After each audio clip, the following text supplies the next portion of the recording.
It is the single largest religion in the history of the world. For 2,000 years, Christianity has dominated the hearts, minds, and self-image of Western civilization.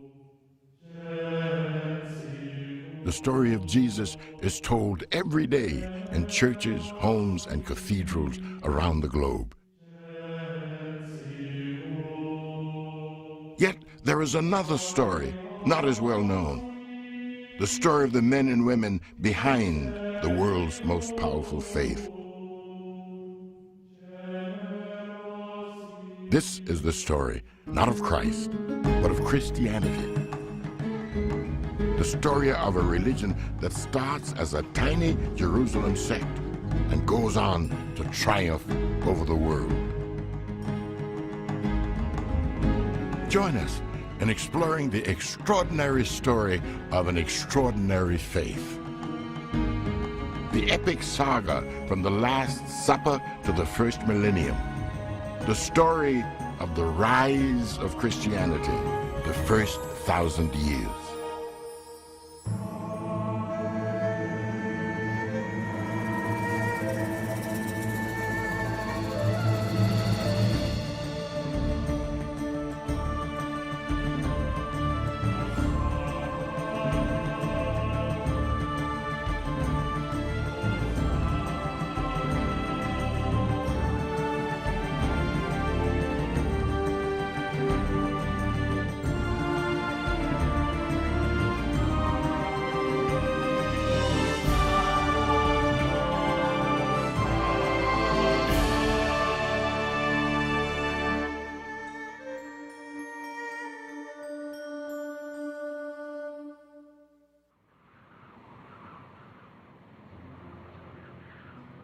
Jerusalem, 30 AD.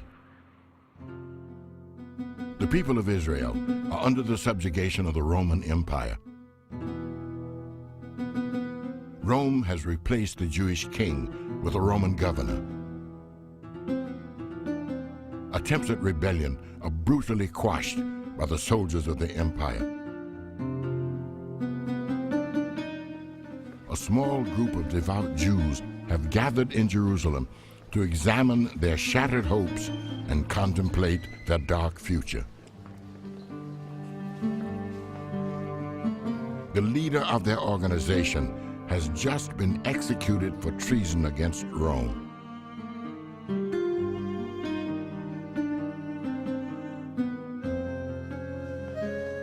Each man and woman in the sect may face the same fate. This is the state of mind of the people we have come to call the Christian apostles in the weeks after the death of Jesus of Nazareth. Scripture says there are 12 of them. Their new leader is a former fisherman who goes by the name Simon Peter. Simon Peter believes that his slain leader is the Messiah, the Savior of Israel. Yet the execution of Jesus is a shocking and unexpected conclusion to a promising ministry.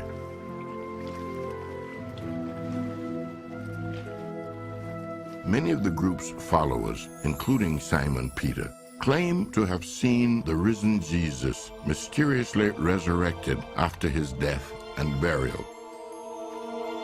Is this a sign that Jesus is indeed the Messiah, the one who will save Israel, and that he has conquered death? Or is it a trick of the imagination, a devoutly wished-for remedy for a catastrophic situation?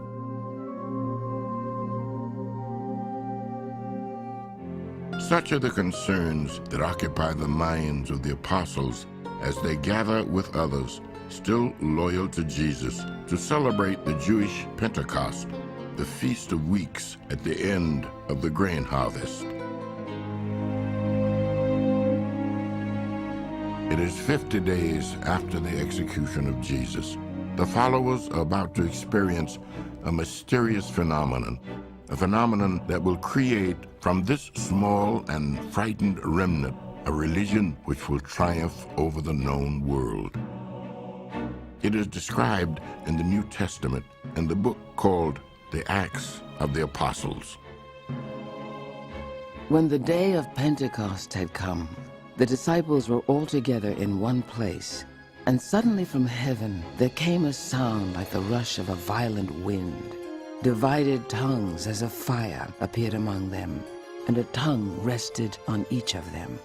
All of them were filled with the Holy Spirit and began to speak in other languages as the Spirit gave them ability. Acts of the Apostles 2:1. Simon Peter then goes out and begins to speak to the throng of fellow Jews who had gathered in Jerusalem to celebrate the Hebrew Pentecost. He puts forth a new spiritual message that will change the world.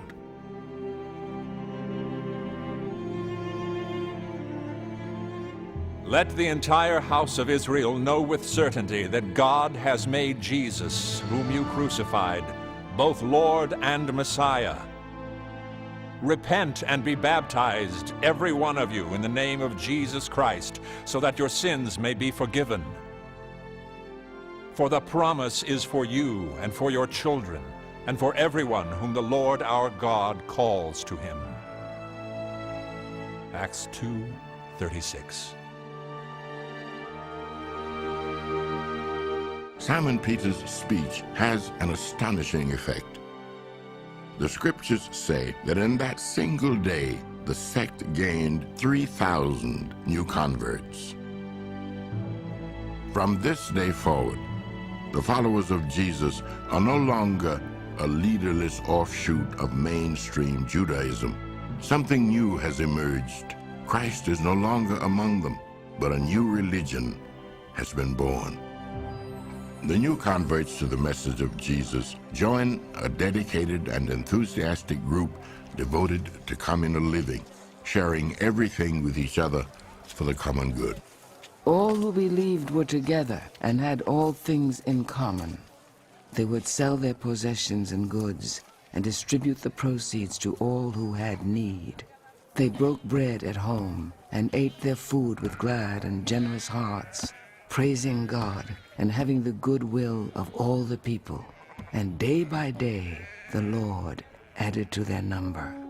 Acts of the Apostles 2:44. From the beginning, the movement dedicates itself to carrying the message of Jesus throughout the world. Many of them sold everything they owned, gave that money to a common pool that was managed by the apostles, and that money was used to finance evangelistic missionary trips by the apostles and others. And so you had, from the very first months after Christ's death, people heading out for Syria and for various parts of Palestine, and even shortly enough for Europe and other places.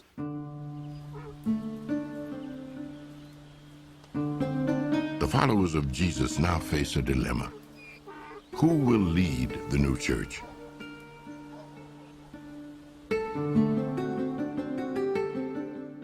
Could anyone take the place of the resurrected Messiah?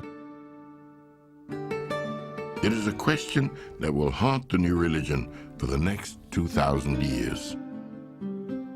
Tradition states that Simon Peter was the leader of the first Christians. For Roman Catholics, Peter's status as episcopus, or overseer of the apostles, is the same role that the Pope holds today. Yet before Peter ever became Bishop of Rome, he reported to an earlier leader of the Jesus movement. This was the Apostle James, the man that the Gospel refers to as the brother of the Lord. If you'd ask the question, who was the first bishop of the Christian church on earth? The answer would not be Simon Peter, as you might imagine. The first bishop of the church was James the Just of Jerusalem, who was Jesus' half-brother. The actual relationship between James and Jesus is a matter of debate. Some theologians have claimed that James was Joseph and Mary's younger son, or that he was Joseph's son from a previous marriage. Others have said that the term brother may not have indicated a blood relation. Whatever his connection to Jesus, James is generally agreed to be the leader of the Jesus movement in Jerusalem, both in scripture and in history. I did not set eyes on any of the rest of the apostles, only James, the brother of the Lord. I swear before God that what I have written is the truth. Galatians 1:18. James is often called the just or the righteous for his strict adherence to Orthodox Jewish law. Yet some followers of Jesus are beginning to question the importance of Jewish law. Already, the Jesus movement is breaking away from the traditional practices of Judaism. There were some things that the early Christians did, however, that would have shocked other Jews. And I think the first one that comes to my mind is the practice of what they call the Lord's Supper. That is, eating bread and drinking wine and speaking of these as if they were human flesh and human blood. This would be abhorrent to anyone who knows Jewish food laws, in which, eating food with blood in it is prohibited completely. So this would have shocked anyone who was Jewish. As the Jesus movement begins to break away from its roots, tensions begin to simmer with more traditional Jews.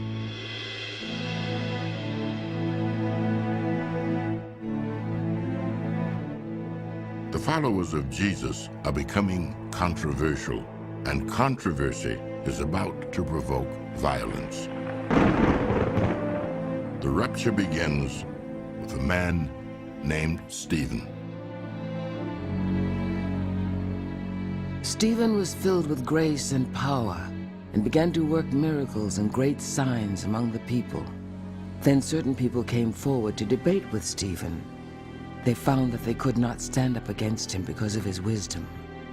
So they put up false witnesses to say, "This man is always making speeches against the temple and the law."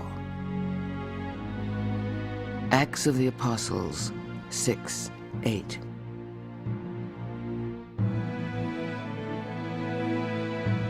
Stephen's eloquent preaching about Jesus the Messiah enrages the high priests of Jerusalem, who arrest him and bring him before the Jewish court on charges of blasphemy. Stephen reviles the high priests to their faces. You, obstinate and uncircumcised in hearts and ears, you always resist the Holy Spirit. Which of the prophets did not your fathers persecute? They killed those who foretold the coming of the righteous one, and you, now living, have become his betrayers and murderers. Acts of the Apostles 7:51. When Stephen got up and preached, he challenged the interpretations of the key symbols to Judaism, which were the Torah and the temple. And he was stoned for crimes against Judaism. Stephen is about to become Christianity's first martyr. When the crowd heard him, they became very angry and gritted their teeth with rage, and all rushed at him. They drove him out of the city and stoned him. Stoning is a group effort, Israel's traditional communal execution. Among the crowd watching the prolonged fatal agony is a young Jew known as Saul of Tarsus. As Stephen is executed before his approving eyes, Saul considers himself the new faith's worst enemy. But as destiny will have it, Saul will soon be transformed into the greatest champion that Christianity has ever known. Stephen has been stoned to death for blasphemy, at the command of the Jewish court. One of the crowd at Stephen's execution is a man named Saul. Born in the Roman town of Tarsus, in what is now Turkey, Saul becomes a vigorous champion of Jewish orthodoxy and a persecutor of the new Jesus heresy. That day, a severe persecution began against the church. Saul was ravaging the church by entering house after house, dragging off both men and women. He committed them to prison. Acts of the Apostle 8:1. His job was to go and really put down and to persecute and to keep a lid on these fanatical followers of this Jesus of Nazareth, because they were causing a great deal of dissension, a great deal of difficulty for the Jewish authorities, the religious authorities in Jerusalem. Saul, still breathing threats and murder against the disciples of the Lord, went to the high priest and asked him for letters to the synagogues at Damascus, so that if he found any who belonged to the way, men or women, he might bring them bound to Jerusalem. Acts of the Apostles 8:2.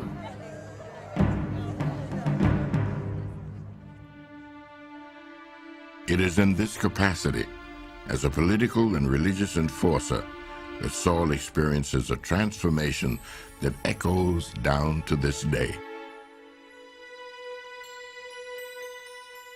The story is told in the Acts of the Apostles. As he was approaching Damascus, suddenly a light from heaven flashed around him. He fell to the ground and heard a voice say, "Saul, Saul, why do you persecute me?" Saul senses this is the voice of God. He asked, "Who are you, Lord?" The reply came, "I am Jesus."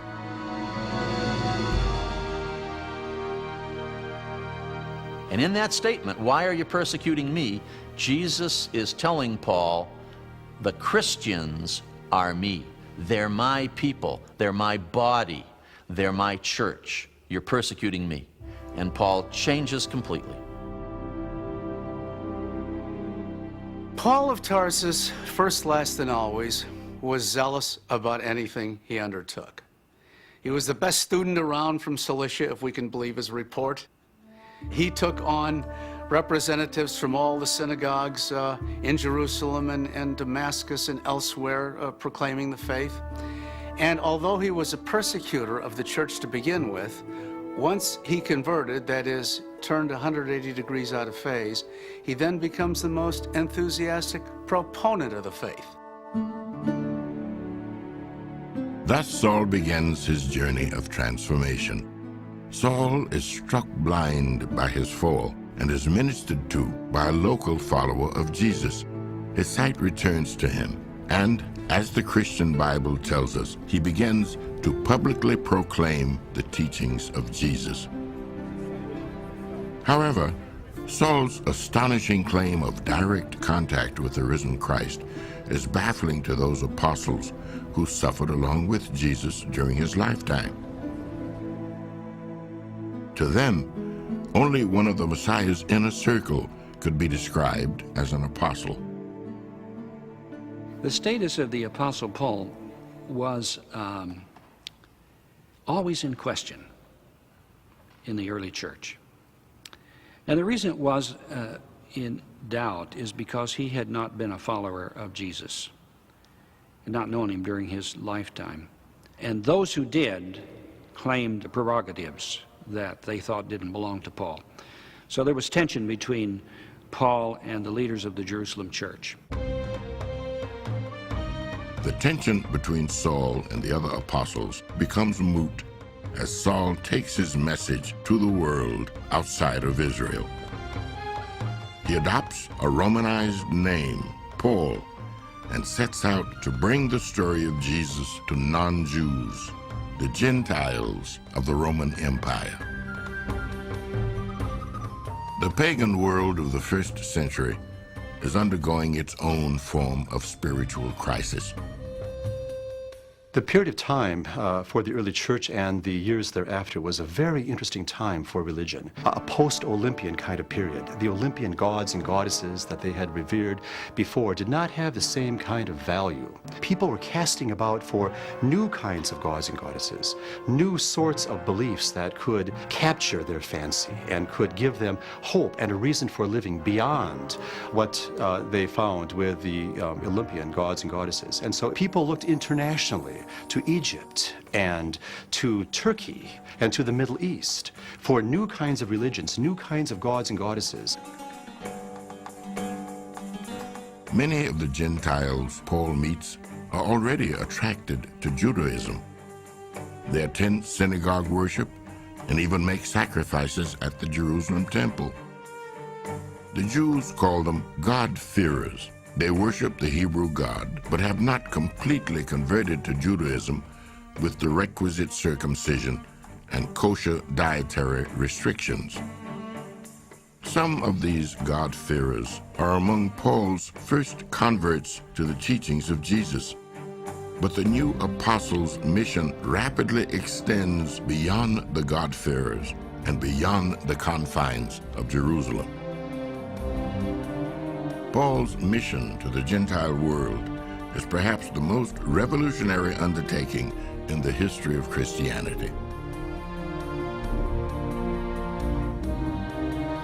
Wherever he goes, Paul tailors his preaching to appeal to each new audience.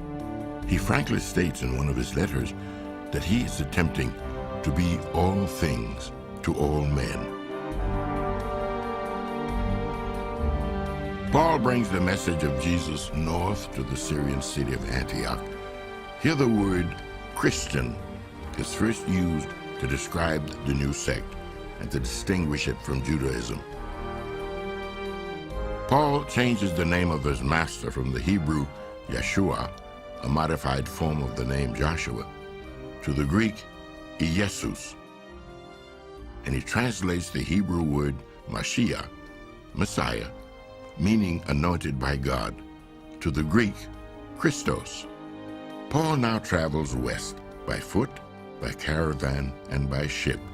He makes his way through Asia Minor into Greece and finally to Rome itself, capital of the empire and center of the Gentile world. He was really good at winning over the Gentiles because he was born in Tarsus, and so he knew the Gentile world. He knew what phrases to use in terms of their logic and how to communicate to them and how to win them over. He always carefully in his sermons began where his hearers were, and then he drew them out in the direction toward Christianity that he wanted to bring them along. And so it's a masterpiece, I think, of sermon skills, pastoral skills, approach, forensic abilities, and combining with his own natural immense intellect, he could bring it off. As Paul travels throughout the Mediterranean, he writes letters of advice and instruction to the various churches he has founded. These letters are the first Christian scriptures, predating the writing of the Gospels by decades. But a crisis is now brewing in Jerusalem. Some claim that Paul's mission to the Gentiles has been so accommodating that it has betrayed the origins of the movement. In preaching to the Gentiles, some fear that Paul has forgotten Judaism. Very often Christians will think what happened between Christianity and Judaism, insofar as those two religions eventually split, was that some Jews believed Jesus was the Messiah, other Jews would not, and so the big split was over the Messiahship of Jesus. That is almost totally wrong. What the split is over is the attitude towards God's law. Can we begin to decide there are parts of God's law that can be left aside?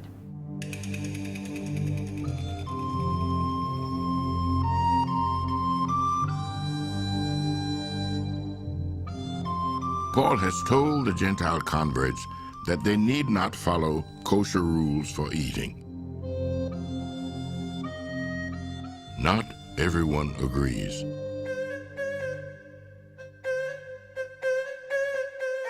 in Jerusalem, some Christians insist that converts to the sect must follow the full extent of the Jewish law.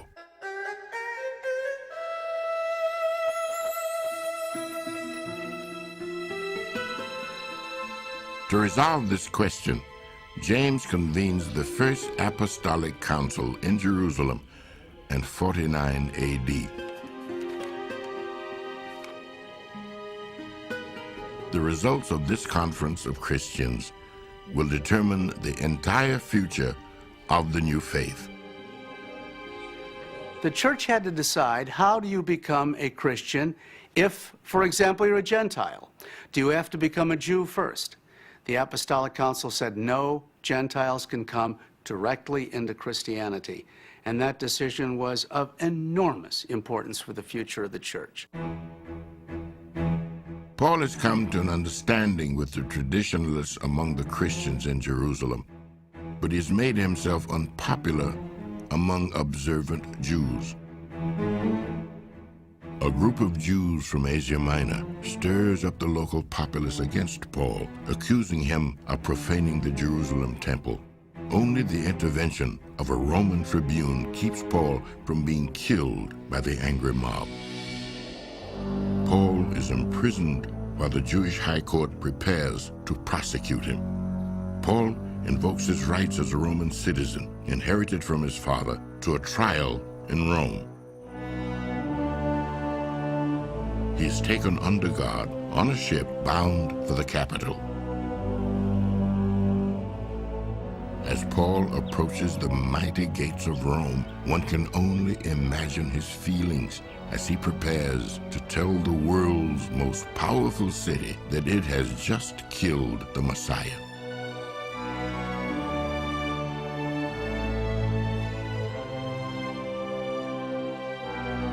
Paul remains under arrest for the next 5 years, but his power of persuasion is so strong that even incarcerated, this is one of his most productive periods. The movement that started on the Pentecost following the crucifixion had already changed radically in its first 30 years. Once a small and unpopular cult, it has become a new faith. Once a Jewish sect, it has become a Greco-Roman religion. The entourage of an executed rebel has been expanded to include throngs of dedicated converts from across the known world. But a deadly backlash is about to set in. A backlash from the Roman world which Christianity has so eagerly sought to win over. The new faith is about to suffer the wrath of an angry empire. The sudden expansion of Christianity in the latter part of the first century is an astonishing success story. It was explosive in the way that it spread. Christianity went everywhere suddenly, and it seemed like the whole Mediterranean basin, the whole Roman Empire, within a number of decades was hearing the good news of Christ. Within one generation, the center of Christianity has moved from Jerusalem to Rome. Rome is, after all, the center of the empire.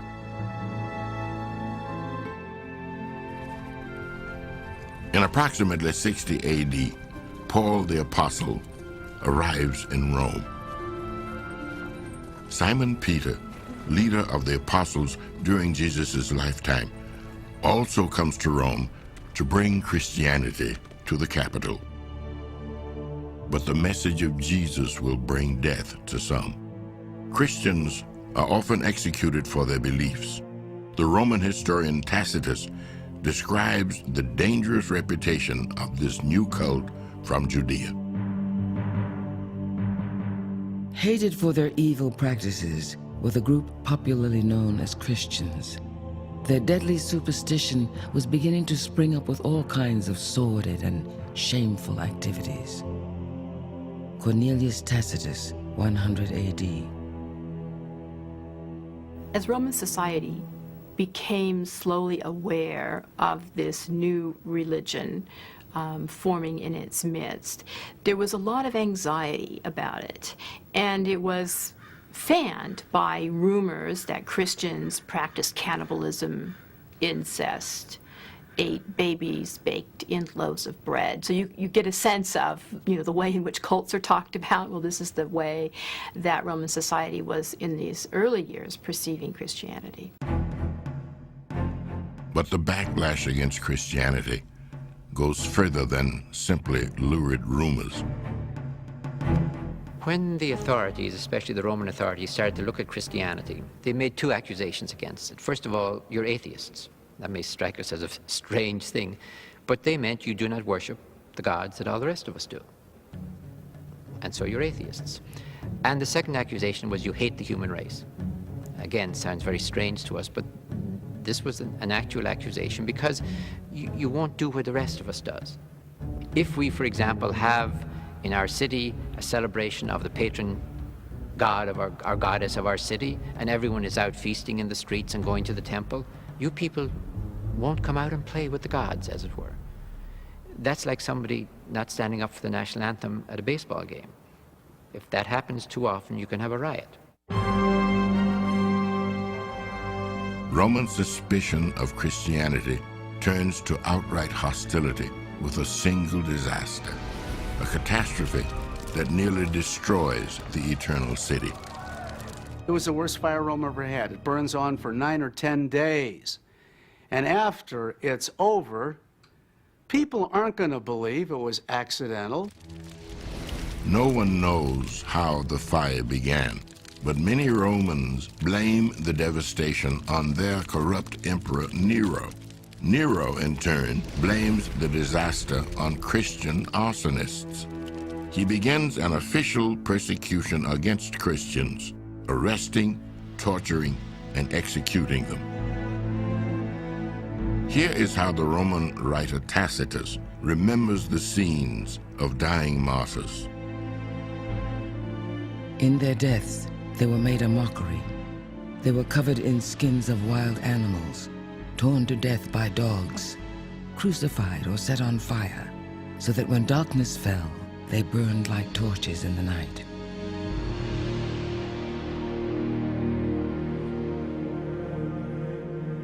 It is one of the darkest periods in Christian history.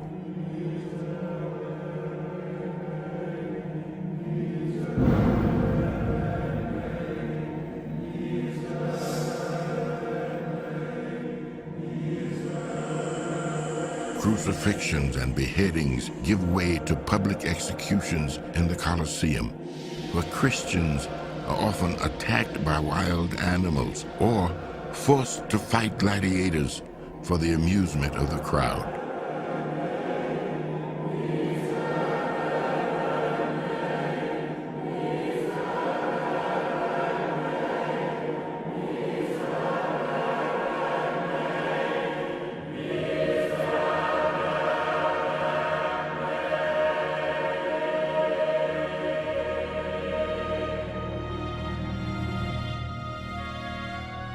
The Roman persecutors attempt to destroy the new faith by eliminating the most important Christians.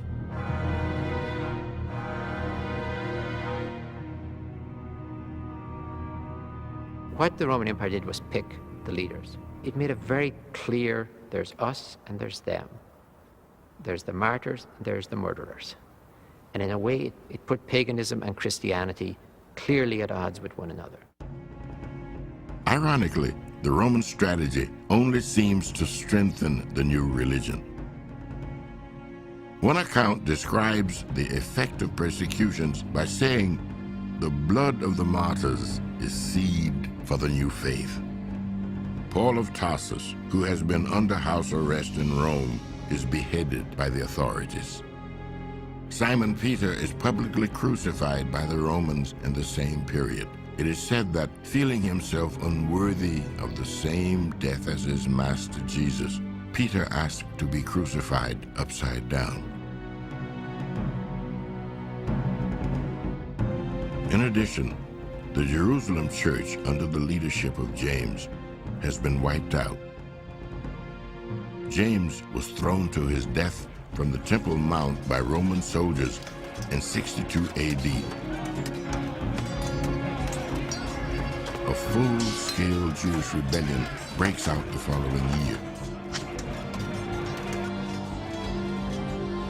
Roman legions descend upon the city of Jerusalem and burn it to the ground in 70 AD.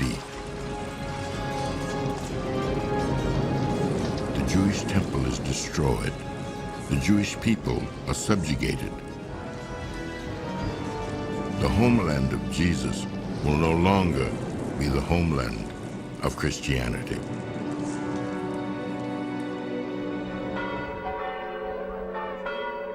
And so it continues for the next 100 years. Christians attempt to spread the word of Jesus, while Romans sporadically persecute and kill them. One tradition has it that Christianity survived this dark period by going underground, literally underground. These are the catacombs, family tombs that snake beneath the street outside the ancient walls of Rome. The catacombs are the site of the first Christian churches in the capital of the empire. Until recently, it was thought that the catacombs were a secret sanctuary for persecuted Christians. Yet modern scholars have discovered that the catacombs were not used only by Christians. In fact, the underground tombs were the traditional place of burial for Roman pagans.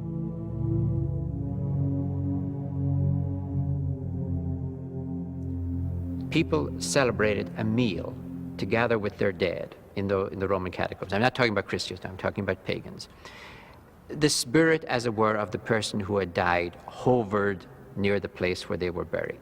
And so you could actually eat with them. You could even pour a small libation of the wine, and they would, as it were, be part of the picnic. The catacomb churches, far from being places of refuge, are actually an attempt to integrate Roman customs into the evolving forms of Christian worship. As Christian practices become more Roman in style, the persecutions begin to diminish. The new religion grows. Yet, as the faith evolves and changes, factions within Christianity begin to challenge each other. New forms of worship emerge, each insisting on its own orthodoxy. As the danger of Roman persecution begins to fade, the equally severe danger of factionalism threatens to tear apart the Christian religion. It is 200 years after the execution of Jesus. Christianity has expanded to nearly every corner of the Roman Empire.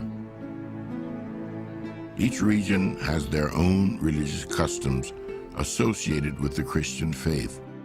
Yet all churches share one ritual in common, a communal meal.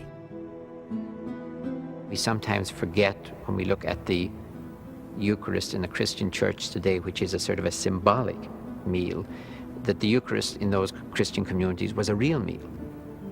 People like myself, who are fairly well fed and who don't think very often about where the next meal is coming from, find it very difficult, I think, to imagine that people seriously thought about heaven as a banquet. Wow, with enough food. Or that the Eucharist is a real meal. God comes to us as food. But it wasn't the theology that came first. It was the food.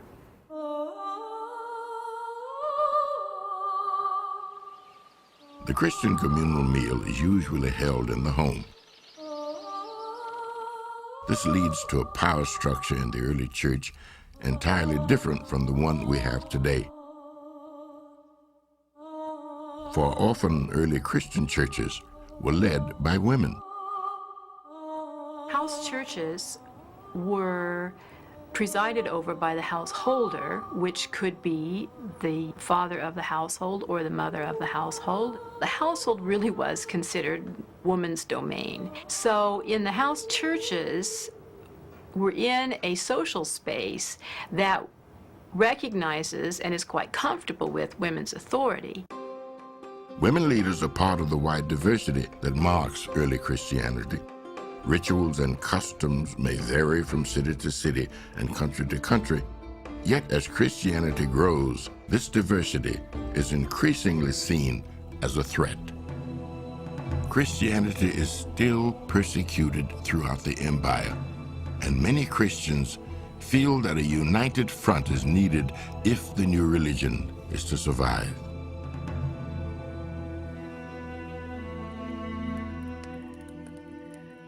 At the forefront of this movement is Ignatius of Antioch. In the year 110 AD, he is arrested during a persecution of Christians. As he is transported across Asia Minor to Rome to be executed, he meets with members of local Christian churches along the way. Ignatius, like Paul, is one of the key figures in early Christianity. He's working to centralize the authority over Christians in a town under a single person.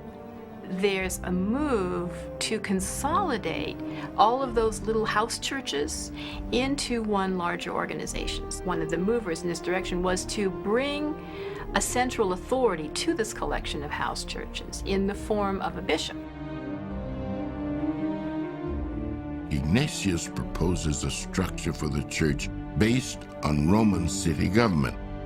The Christian congregation becomes the Roman city, and the bishop becomes the Roman administrator. In this way, every early church comes to resemble a Roman municipality in the empire of Christianity. In letters to the churches he visits, Ignatius sets forth his design for a centralized Christianity. You should all follow the bishop as Jesus Christ did the Father. Follow to the elders as you would the apostles, and respect the deacons as you would God's law. He who pays the bishop honor has been honored by God. But he who acts without the bishop's knowledge is in the devil's service. Ignatius of Antioch, 110 AD. The spread of Christianity has followed the routes of the apostles from city to city. This urban religion will now be governed by the civic standards of the most powerful city in the world, Imperial Rome. Women now lose the power they had achieved in the early church. Rome does not generally permit women to hold leadership positions. Christianity will demote them accordingly. The influence of Roman culture has a profound effect on Christian thinking.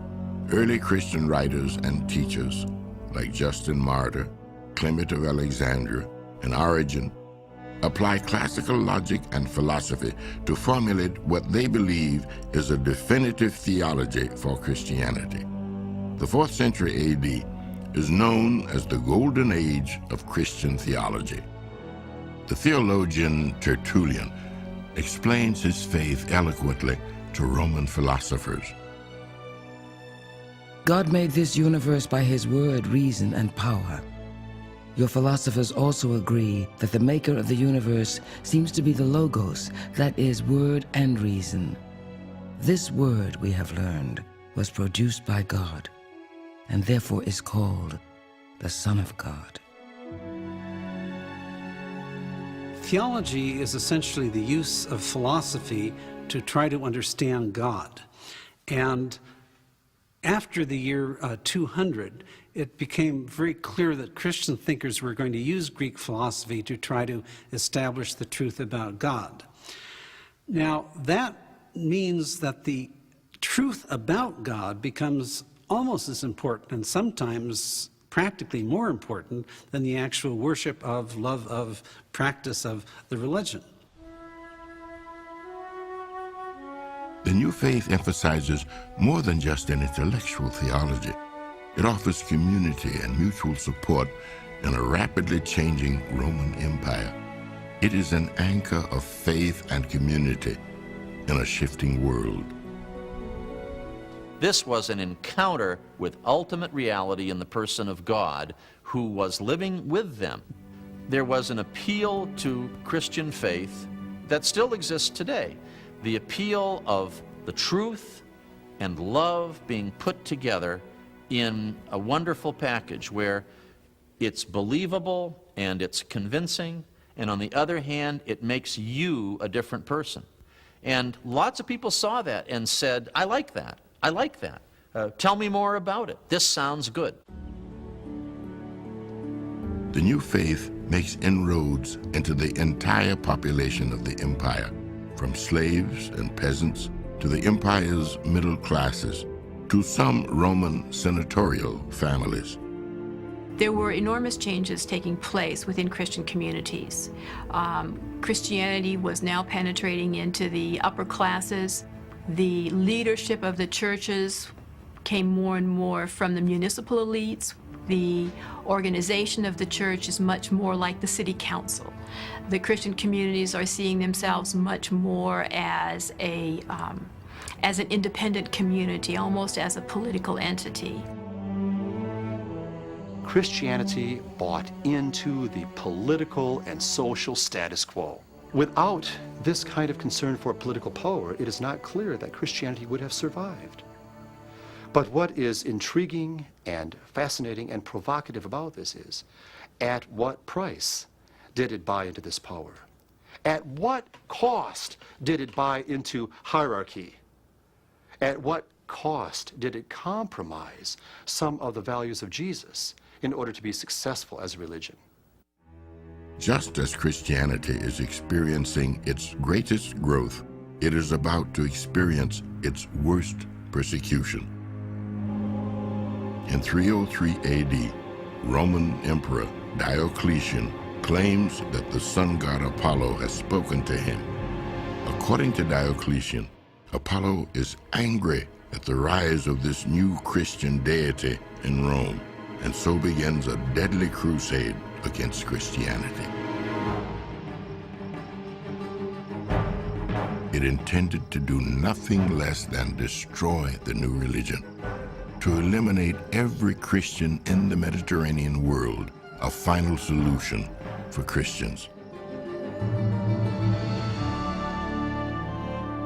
And yet, within a decade of what will come to be known as the Great Persecution, Christianity will become the dominant religion of the entire Roman Empire.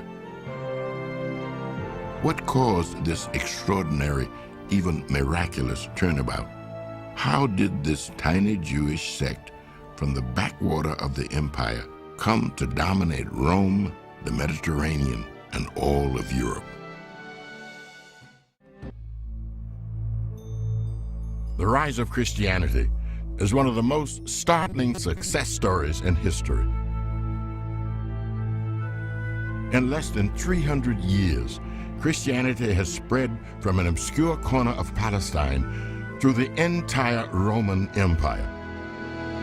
Despite centuries of persecution and repression, Christianity has not only survived, it has flourished. Now, 300 years after the death of Jesus, the Christian church faces ultimate destruction from a vengeful new emperor. But the new faith will soon turn the tables on its oppressors. Christianity is about to conquer the Roman Empire itself. In the first years of the 3rd century, the Roman Empire is in a state of chaos. Political crises, barbarian invasions, and drastic economic troubles nearly bring about the collapse of the Roman Empire. Political infighting becomes deadly. There have been 22 emperors in 50 years, and 20 of them have died violently. In 285 AD, The Emperor Diocletian takes command and reorganizes the entire empire on a military basis. He splits the sprawling empire into eastern and western halves in an attempt to prevent his rivals from rising against him. The division of the empire seems to create more problems than it solves. Diocletian set up what's called the Tetrarchy. There were now going to be two emperors, a Western emperor and an Eastern emperor. They'd be called Augustus or Augusti.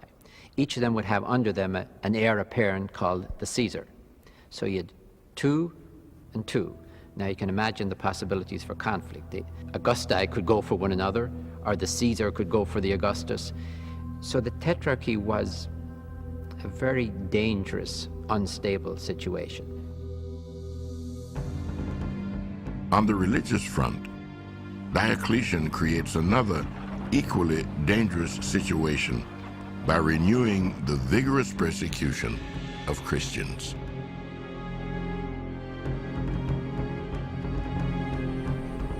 In 312 AD, the unstable power structure of the divided empire collapses. Constantine, a former soldier, is named Caesar of the West.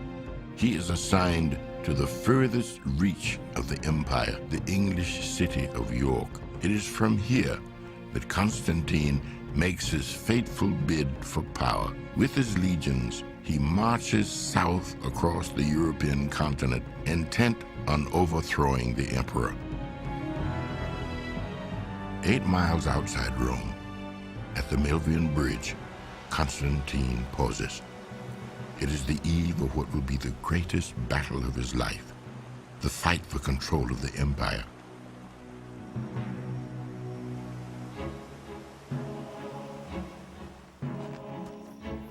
It is precisely at this point that the would-be emperor has a vision. It is an apparition that will change Constantine's life and the life of all Europe for the next 1700 years.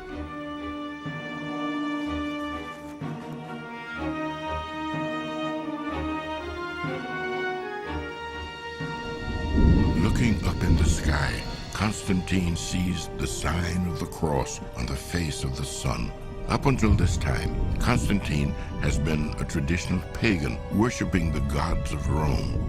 Now he is confronted with the miraculous symbol of the forbidden Christian religion. At the same time, he hears an awesome voice announce his destiny. And then he hears the voice say to him, "You are to conquer in this sign." And so he realizes that it's through Christ that he's going to win this battle. The battle is completely successful. They beat the opponent. He is established as the sole emperor of the western part of the empire. And ever after that, he's a Christian. And so it was that the tiny sect of a Jerusalem rebel conquers the Roman Empire. The conversion of Constantine is one of the most important turning points in Christian history. Constantine immediately rewards his newly embraced religion by issuing the Edict of Milan, declaring official tolerance for Christianity throughout the empire. The Roman persecutions are over forever. In 323 AD, Constantine marches against the Eastern Augustus, the pagan Licinius, and defeats him after 2 years of war. Constantine is now the sole ruler of both East and West.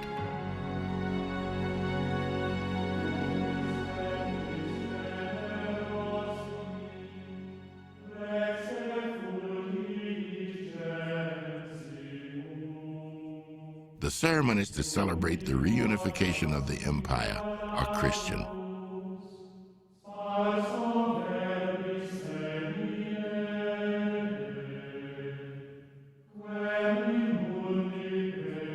Yet the nature nature and extent of Constantine's conversion are still matters of debate. Modern scholarship suggests a complicated scenario behind the traditional version of history's greatest conversion. Some scholars claim that the god Constantine accepted that day at the Milvian Bridge was not Jesus, but the sun god Apollo.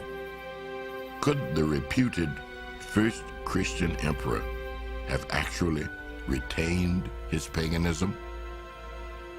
He believed in the sun god, Sol Invictus, the invincible sun. He had some connection with Apollo and the idea of sun worship. And I think he was a man of his own spirituality, still evolving, still developing. Despite his ostensible conversion, Constantine retains many pagan practices when he becomes emperor. His sympathy with Christianity is undeniable, but so is his tolerance for paganism. His coins carry the image of the sun god. Constantine demands that Christians change their day of worship from the Hebrew Sabbath to the Roman Day of the Sun. And it is a matter of record that Constantine will not be baptized a Christian until he is on his deathbed.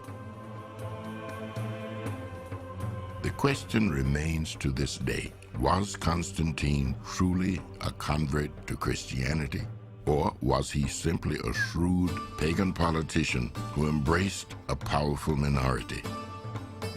Perhaps the answer lies somewhere in between. There must have been in Constantine's mind an ideal of a unified empire. Wouldn't it be marvelous if you had one empire, one emperor, east and west, who could control the whole thing? Now, on the other hand, there is over here a religion, a huge institutionalized religion, which has withstood persecution, which is empire-wide, which has one God, as it were, one Christ, one baptism. And I think in Constantine's own imagination, those two things come together. Of course, there is one God, and there is one Christ, as there should be one emperor and one emperor.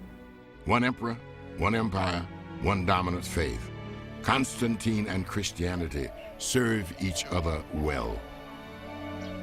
In less than 25 years, Christianity has made a dramatic transition from persecution to preeminence. In this sign, Constantine had indeed conquered. But now that Christianity held an empire, new beliefs and doctrines were appearing to trouble the faithful. Nearly 300 years after the death of Jesus, the first Christian Bible is about to be completed, and it will bring with it an entirely new set of troubles to the world of Christendom. Some of the 3rd century's most devout followers of Jesus would not be recognized as Christians today. Many of the more mystical beliefs and factions within early Christianity are today called Gnostic, referring to the Greek word for secret knowledge. The earliest members were called Gnostics, who had this wild alternative theology to Christianity, which had all kinds of secret recondite formulas about a great mother goddess who was in charge of the God of the Old Testament, who proceeded from her, and a secret series of ritual initiations would get you to this higher gnosis or knowledge. The Gnostic Christians derived their beliefs from such diverse sources as Greek philosophy, Egyptian and Babylonian mythology, and Zoroastrian theology imported from Persia. Their variations on Christian theology are often both imaginative and ingenious. A Gnostic congregation flourishes under Basilides, Bishop of Alexandria, in the early 2nd century. Basilides teaches that the world was created by a blind and insane angel named Abraxas, who believed himself to be God. According to Basilides, Jesus was sent to redeem humanity from this tyrannical spirit, and did so astonishingly by escaping from the cross. The Gnostic story of Christ cheating the cross will resurface centuries later in the holy book of another faith, the Quran of Islam. Even the Gospels of the Gnostic sects differ radically from the scriptures that have come down to us today. From the Gnostic Gospel of the Egyptians comes this portrayal of an androgynous god. She became the womb of everything, for it is she who is prior to them all. The Mother, Father, the first man, the Holy Spirit, the thrice male, the thrice powerful, the thrice named androgynous one, and the eternal Eon among the invisible ones. One Gnostic gospel, discovered in 1945, may well be older than the 4 traditional gospels of the Christian New Testament. The Gospel of Thomas is a collection of Jesus' sayings supposedly written by the apostle.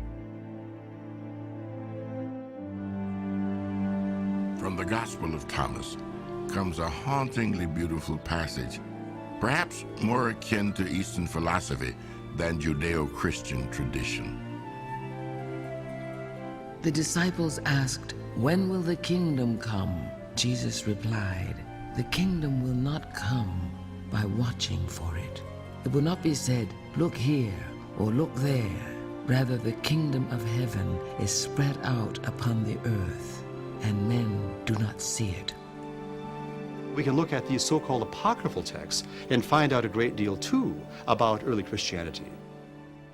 In fact, some of these apocryphal Christian texts are just as precious and perhaps even more precious than the materials that we have in the New Testament, because they show us the incredible variety that existed in early Christianity. But this diversity is also seen as a threat. Constantine, with his vision of one empire and one Christ, decides that it is time for one church and one Bible. The place, Nicaea, in present-day Turkey. The time, 325 AD, 1 year after Constantine assumes command over the entire reunited empire. The occasion, a meeting of bishops to agree upon a date for the celebration of Easter. Constantine takes a convention of clerical bureaucrats and transforms it into perhaps the single most important meeting in Christian history. For it is here at Nicaea that Christianity will develop an official statement of faith, a creed which will forever set forth the definition of Christianity. It's very difficult to imagine what the bishops must have thought when they were invited or commanded to come to Nicaea. This was within 25 years of the worst persecution possibly the church had ever undergone, and now they were being invited or commanded to come to a very nice place, Nicaea, with the emperor paying for all the costs of transportation and living while they were there, to have a conference with the emperor there with them, sitting down among them. It must have been unbelievable if you can imagine bishops who had undergone persecution and survived persecution. The immediate concern of Constantine and his Christian advisors is the basic nature of Jesus and of God. There was a huge problem with how exactly was Jesus related to God. If you said he was divine and human, what did you mean? Was it like the God appearing in human flesh but not a real body, or were you saying he was half and half? That was really the question that was going to be debated. Christian doctrine holds that God exists as a Trinity, Father, Son, and Holy Spirit. But the idea of a single God in three persons is a sophisticated and complex concept that, at Nicaea, creates many conflicting opinions. A priest named Arius teaches that because Jesus is called the Son of God, he cannot be equal and identical to God the Father. Arius portrays Jesus as more than man, but less than God. The chief opponent of Arius is Athanasius, a North African bishop who insists that God the Father is identical with God the Son, two beings who are one in substance.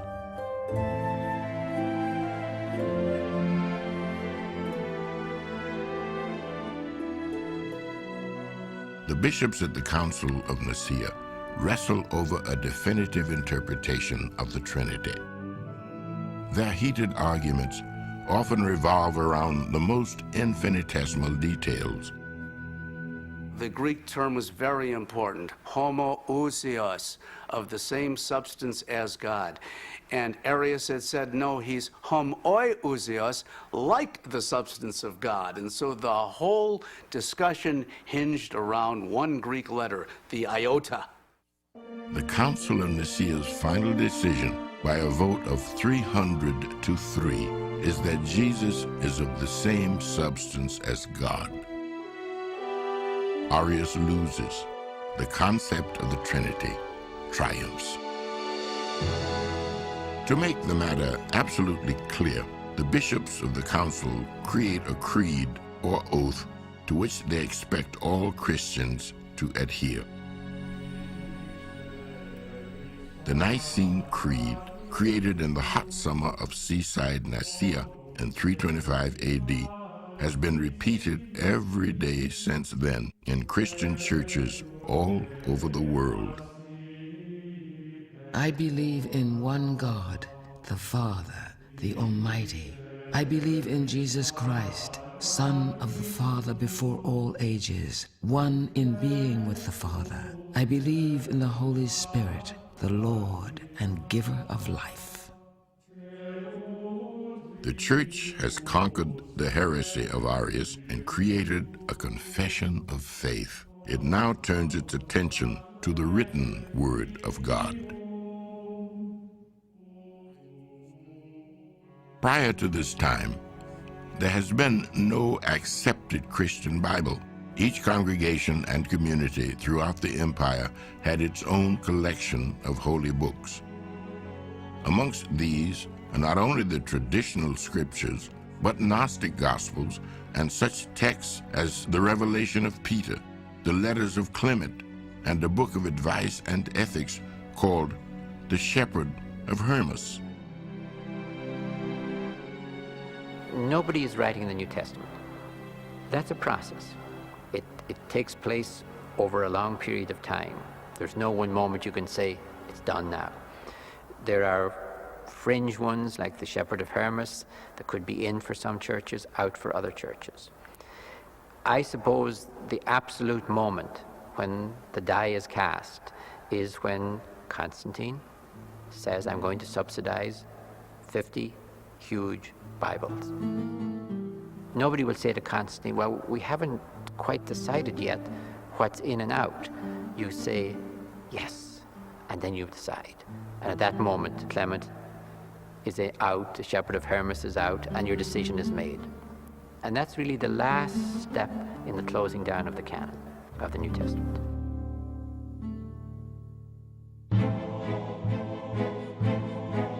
In 367 AD, Athanasius, the hero of Nicaea, lists the contents of the Christian Bible.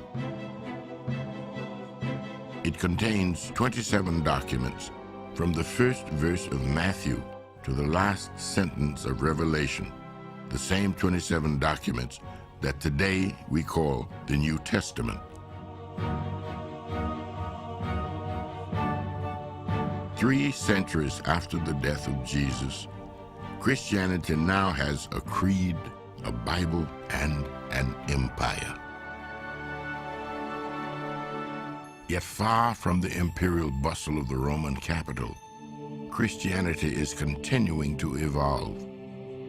The faith of Jesus is about to be transformed by the rugged and austere life of solitary monks living in the deserts and caves of Egypt.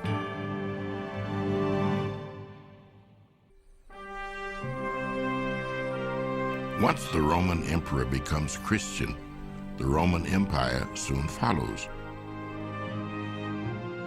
Within a generation of Constantine, Christianity has taken on the trappings and structure of a powerful, organized religion. But within Christianity itself, a backlash begins to develop. Spurning power and comfort, a new breed of Christian seeks hardship and deprivation. Refusing companionship and the rewards of the world, the new breed seeks solitude and austerity. This new breed of Christian is called the monk. The word monk means single one. It means a single person. And a monk was one who gave up married life, gave up family life, gave up parental expectations, and went out seeking God alone. Just as Jesus went out alone into the desert to face his demons, so too did the monks, to face their own demons and to rediscover the essence of their faith. The great movement begins in the 4th century, when monasticism arises as a reaction to the comfortable power of the new Christian elite. The monastic movement is perhaps best exemplified by the career of Anthony of Egypt. Forsaking his home, his family, and his farm, Anthony goes out into the deserts of Egypt and attempts direct communication with God. Anthony is revered by monastics today as one of the founders of the ascetic movement, as one of the great monachoi, the monks. Anthony lived among the cemeteries for about 10 years, slept out among the tombs in desert places in a radical search for God. The worst aspect of monastic life, according to St. Anthony, are the frightening physical attacks by demons. Demonic hallucinations may have been the psychological result of exposure to the elements, hunger, and prolonged solitude. Yet Anthony welcomes even the most terrifying demonic attacks as yet another mortification of the flesh for the greater glory of God. There's a tradition in the Eastern Church that the monks say that all you need to know will be taught to you in your own cell. The cell becomes your teacher. The monastic cell, the monastic retreat, your living space. But through that fire of repentance, that transformative fire, literally both of the desert geographically and the desert of uncharted spiritual territory, he was purified, and he was so attuned to the Spirit that he attracted many, many, many followers who wanted to imitate him. It is ironic that the man who fled civilization for God becomes a leader of hundreds of would-be hermits who form a community around him. The daily routine of the Christian hermit is simple: prayer, meditation, and fasting. Other mortifications of the flesh are not uncommon. Some monks wall themselves alive in caves. Some spend their entire lives in trees. One monk, Simon Stylites, lives for 35 years at the top of a narrow pillar outside Alexandria. He is ultimately canonized by the Catholic Church. The way of the solitary monk eventually is superseded by a more organized, cooperative form of religious life, as large monasteries spread throughout Egypt, Syria, and the Mediterranean. The self-denial of the monastic movement, especially its emphasis on celibacy, will strongly influence Christian morals and mores from the 5th century onward. The most admired expression of Christianity, Christianity at its most sterling, was the Christianity practiced by the ascetics. So, if we think about it, if the highest form of Christianity is ascetic Christianity, which means the renunciation of sexuality, then what that means in principle is that sexuality is incompatible with spirituality, that you have to choose, that the two are poised over against each other as adversaries. No one better exemplifies the battle between sensuality and asceticism than Augustine. Born in Hippo, a city in what is now Algeria, Augustine is perhaps the most renowned theologian in the 20 centuries of Christian history. His books, The Confession and The City of God, are powerful and personal stories of an individual's spiritual journey. The Confession, written in 400 AD, has been so powerful to readers over the centuries because Augustine confesses everything, from sins of theology to his many, many sins of the flesh. He lived what we would call a dissolute life. His mother was a Christian, his father was not. He agonized over which direction his life should take. There were times when he'd have strong religious impulses.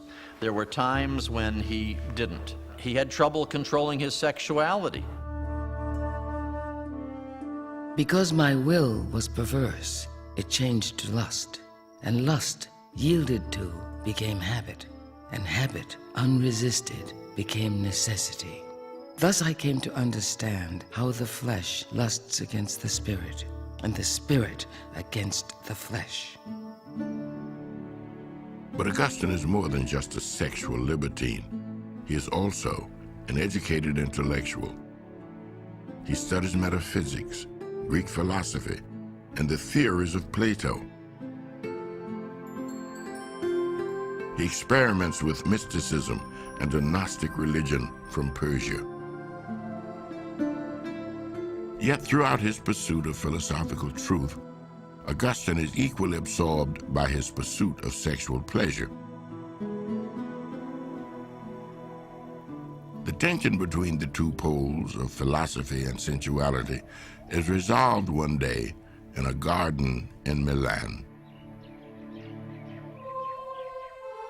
I was still enslaved by my sins, weeping all the while with the most bitter sorrow in my heart, when all at once I heard the sing-song voice of a child in a nearby house.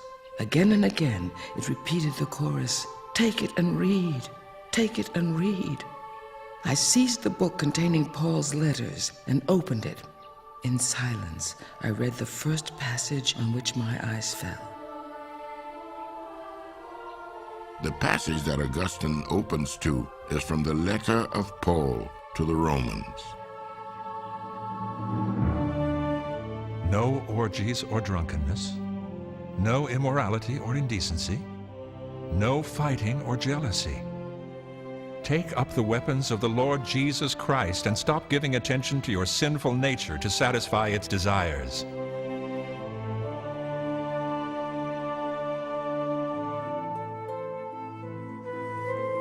The hard-living Augustine is baptized as a Christian, side by side with his illegitimate son, on Easter Day of the year 387. He becomes a priest, then a bishop, applying his immense intellect to craft powerful written arguments for the Christian faith. It's fascinating to note that probably the most quoted theologian outside of St. Paul himself in all of Christendom was St. Augustine, particularly in the Western Church. All the medieval theologians and the Reformation theologians like Martin Luther will quote Augustine more than any other church father.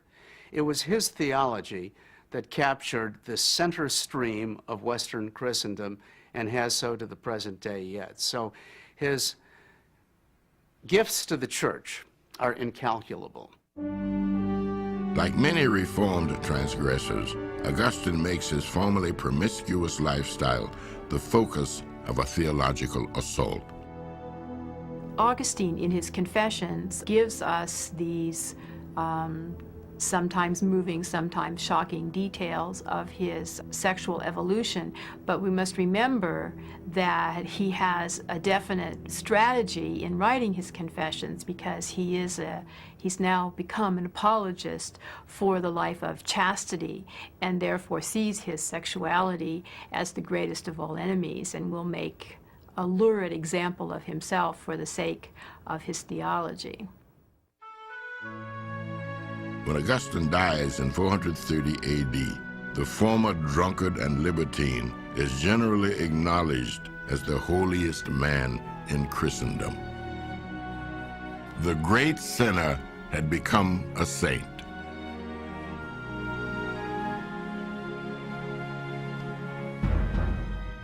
But while Augustine constructs a new Christian theology in North Africa, across the Mediterranean, the capital of Christendom faces disaster.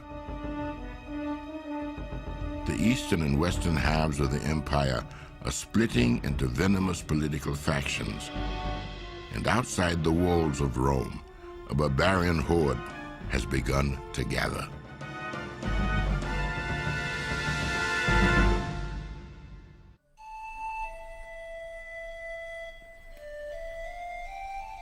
By the 5th century, Rome is no longer the first city of the empire.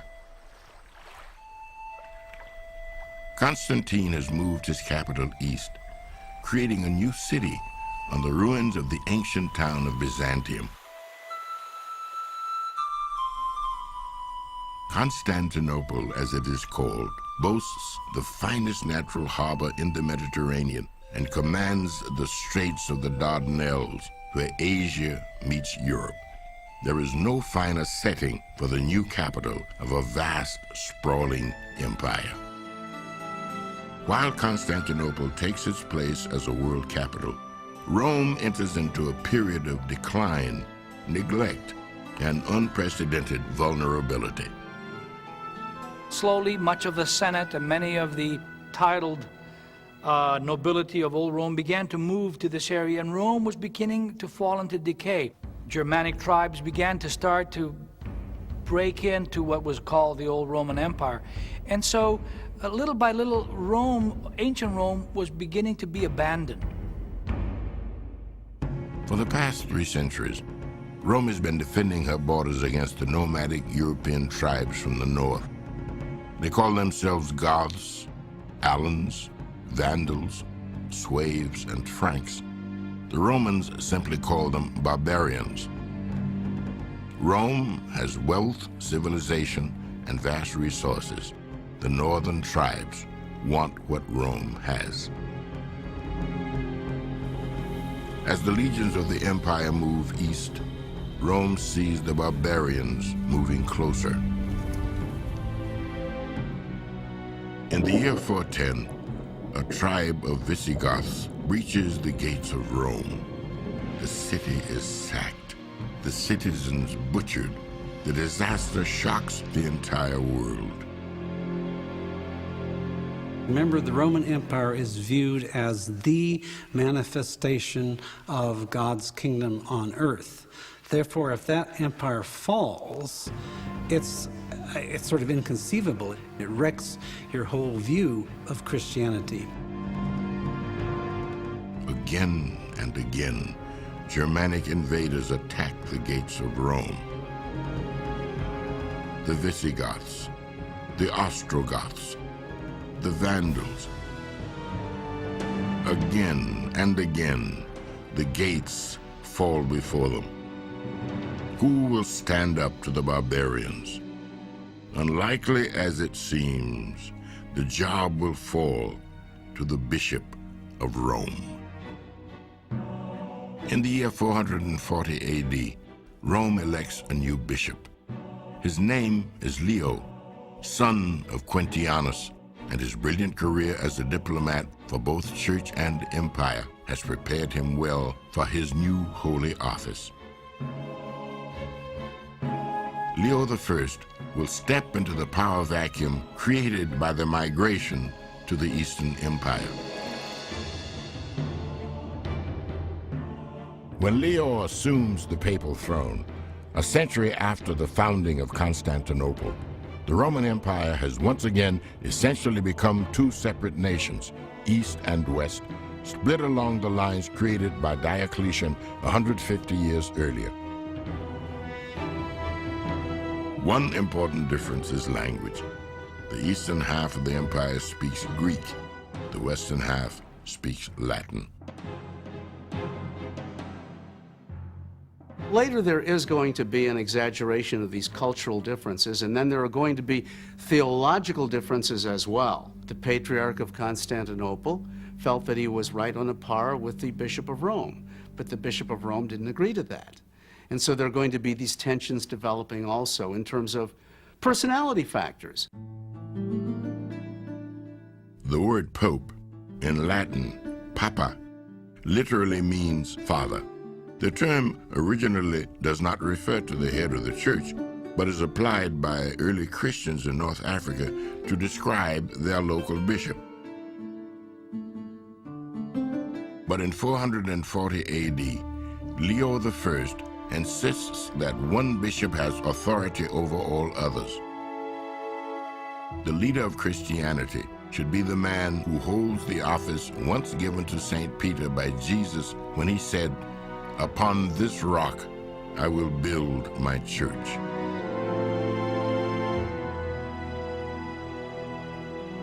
This doctrine does not sit well with the bishop in Constantinople, who has the ear of the emperor. What the Patriarch in Constantinople is saying is, I am the most important of all the Christian bishops, because I am here at the center of the Roman Empire, and I have the authority of the emperor with me.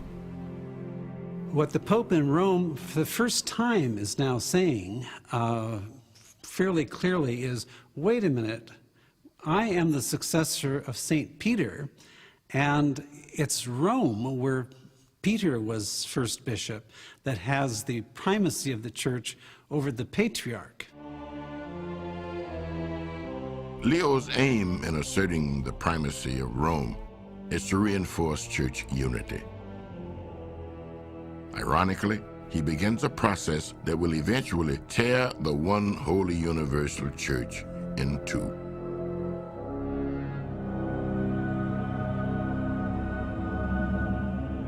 But Leo is facing a more pressing problem. It is the year 452, and all of Rome shudders in anticipation of an attack by the most fearsome barbarian in history, Attila the Hun. Attila is called the Scourge of God. He and his army have laid waste to Eastern Europe, from Macedonia to Greece to northern Italy. Attila's army makes camp a few miles outside Rome, preparing for the final assault. At nightfall, the barbarian sentries notice a lone figure approaching the camp from the besieged city. It is Leo, the Pope of Rome, who has come alone to stop the Scourge of God.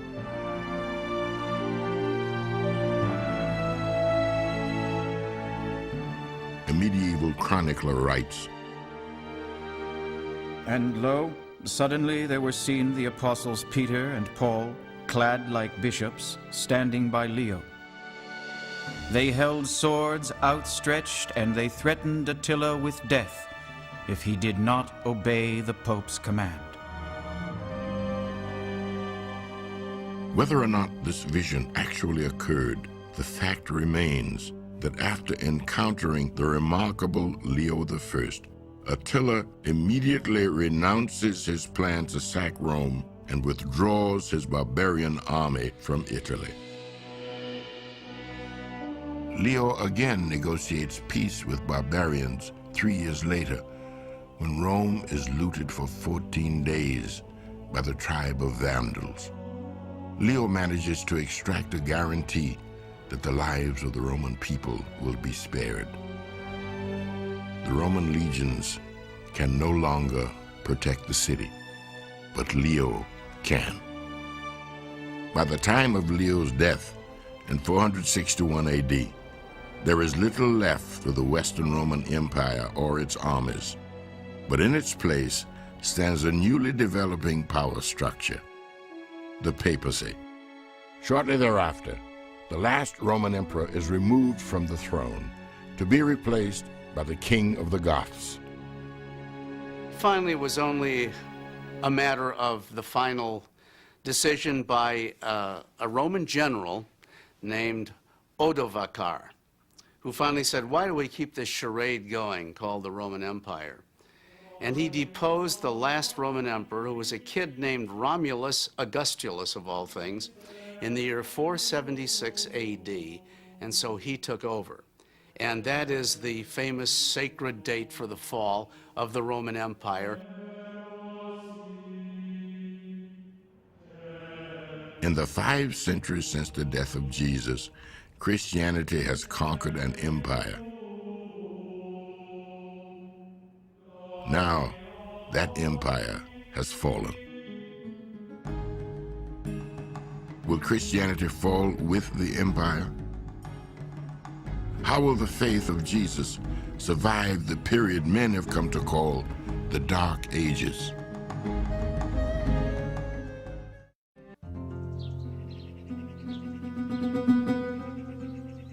The year is 410 AD. The Roman Empire covers most of the known world.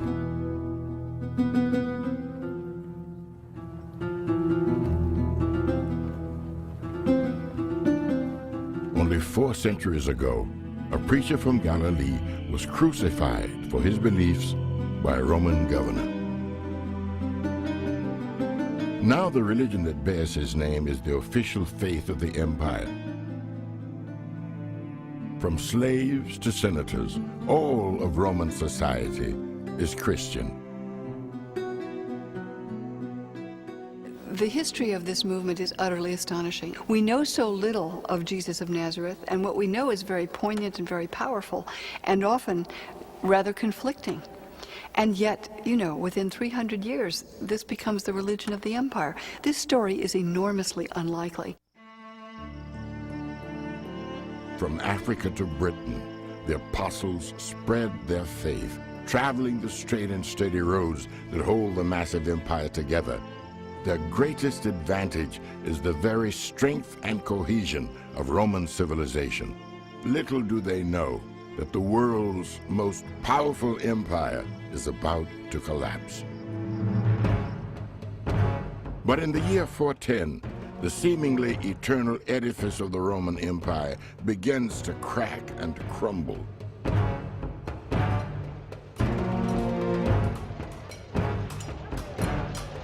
Wave after wave of barbarian forces descend on the city of Rome.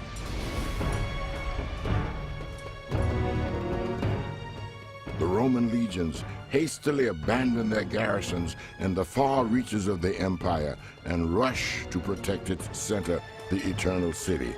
But they are too late. The Goths sweep through Rome. Stunned citizens watch as the barbarians loot and burn their city, the center of a once invincible empire that stretched from Persia to the Atlantic.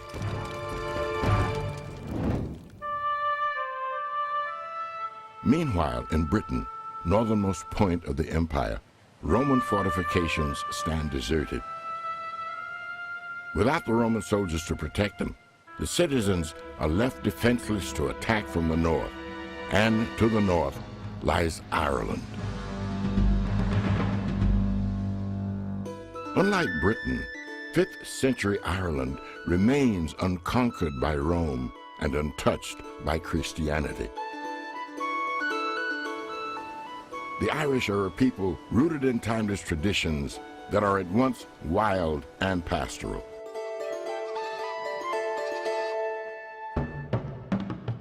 The island is ruled by warrior chieftains engaged in skirmish after skirmish for control of territory and cattle.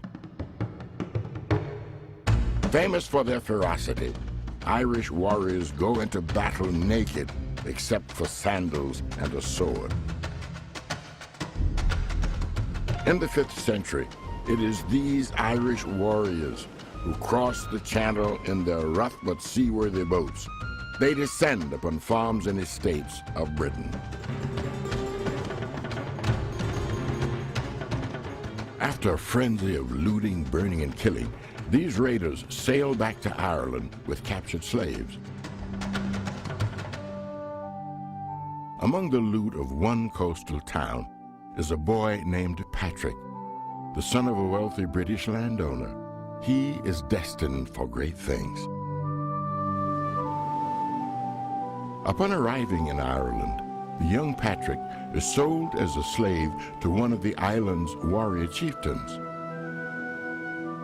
Torn from his family and his life as a privileged Roman citizen, he finds himself alone in the Irish hills, tending sheep. Hunger, cold, and rain are the young shepherd's only companions. Patrick endures the hardships of slavery for 6 years before God tells him in a dream to run away. Escaping across the Irish Sea, the now devout youth is reunited with his overjoyed parents.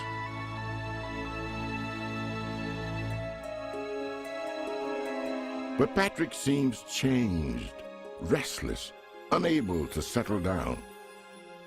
One night, in a dream, he has a vision of the Irish people. They ask him with one voice to return to them and to bring them the word of God. Thus, Patrick's journey to sainthood begins. Patrick studies for 12 years to prepare himself, and in 432, he is sent to Ireland as a missionary bishop. This is his long-awaited opportunity to spread the gospel among the Irish. Patrick is not blind to the risk of challenging the gods of the warlike Irish, yet he defies the Druid priest by lighting a forbidden fire high on the hill of Slane to celebrate Easter.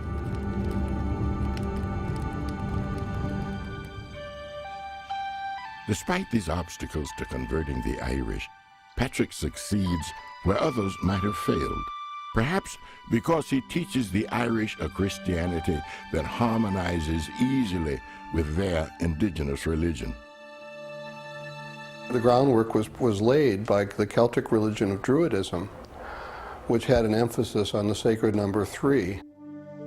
The Irish were already used to gods who had 3 persons. There was an emphasis on immortality, the immortality of the soul, and an emphasis on resurrection and the afterlife in the Druidic religion. Patrick also presents to the Irish a benevolent rather than a punishing God. A God who created the world for human beings to enjoy. These beliefs are expressed in an ancient prayer attributed to him. I arise today through the strength of heaven. Light of sun, radiance of moon, splendor of fire, speed of lightning, swiftness of wind, depth of sea, stability of earth, firmness of rock. Legends about St. Patrick abound. It is said that he used the shamrock to explain the Trinity, that he drove the snakes from Ireland. By the time of Patrick's death in 461, Ireland is overwhelmingly Christian. With Patrick now gone, What emerges from the Irish landscape is a new society, a society of monks.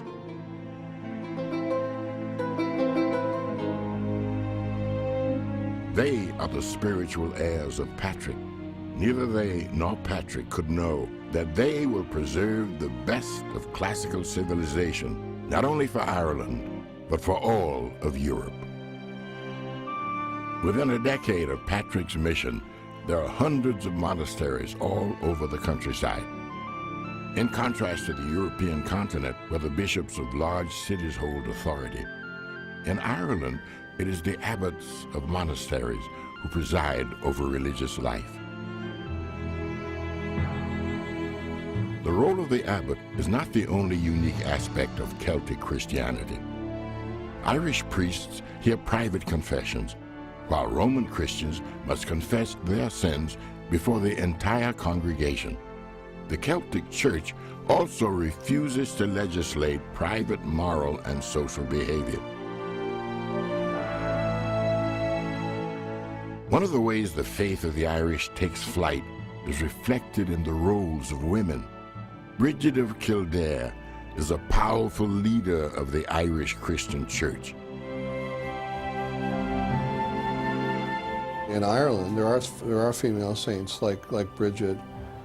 Bridget stands out because she is the female equivalent for the Ireland of Patrick. She's regarded in a special way. One of her names in the Middle Ages was Mary of the Gale. In other words, the Virgin Mary equivalent of the Irish people. This Mary of Ireland would found, build, and supervise an immense monastery housing both nuns and monks. And now, something amazing begins to transpire in the great monastic centers of Ireland. A society that, before Patrick, had relied solely on an oral tradition, now becomes literate under the guidance of Christian missionaries. In a matter of a generation, Irish monks not only read and write, but have become the world's finest scholars of Greek, Latin, and Hebrew. The Irish monks had an ethos of study as a way of worshiping God. Work and prayer and study, and their work was largely copying, copying down manuscripts, preserving learning, as well as augmenting learning, so that at the center of every Irish monastic institution there'd be a scriptorium, a place for writing, and a library, a place for study. The flowering of Irish learning comes not a moment too soon. In the chaos of the barbarian invasions, all the great libraries of Western Europe are destroyed. Yet, while the ancient classical civilization is crumbling, Irish monks are devoting themselves to copying and preserving the literature of the vanishing culture. I think it would be safe to say that every book written before the year 1000 AD, that includes all of the Greco-Roman classics, that includes all of Holy Scripture, Old and New Testament, that includes all of the theological works, and the Jewish side from Josephus or from Augustine or anyone else, we would not have these books today if it hadn't been for the manuscript recopying in these monasteries. And so it is that Western history and culture are preserved intact by the hands of a few Irish monks, as the monks of this windswept island toil away at their illuminated manuscripts. Western Europe enters the period that would come to be called the Dark Ages, ushered in by the barbarian invasions and the fall of Rome. But some say Rome does not fall at all. Instead, it moves east. There, among the spires and domes of Constantinople, a new and dazzling Christian empire is rising, Byzantium.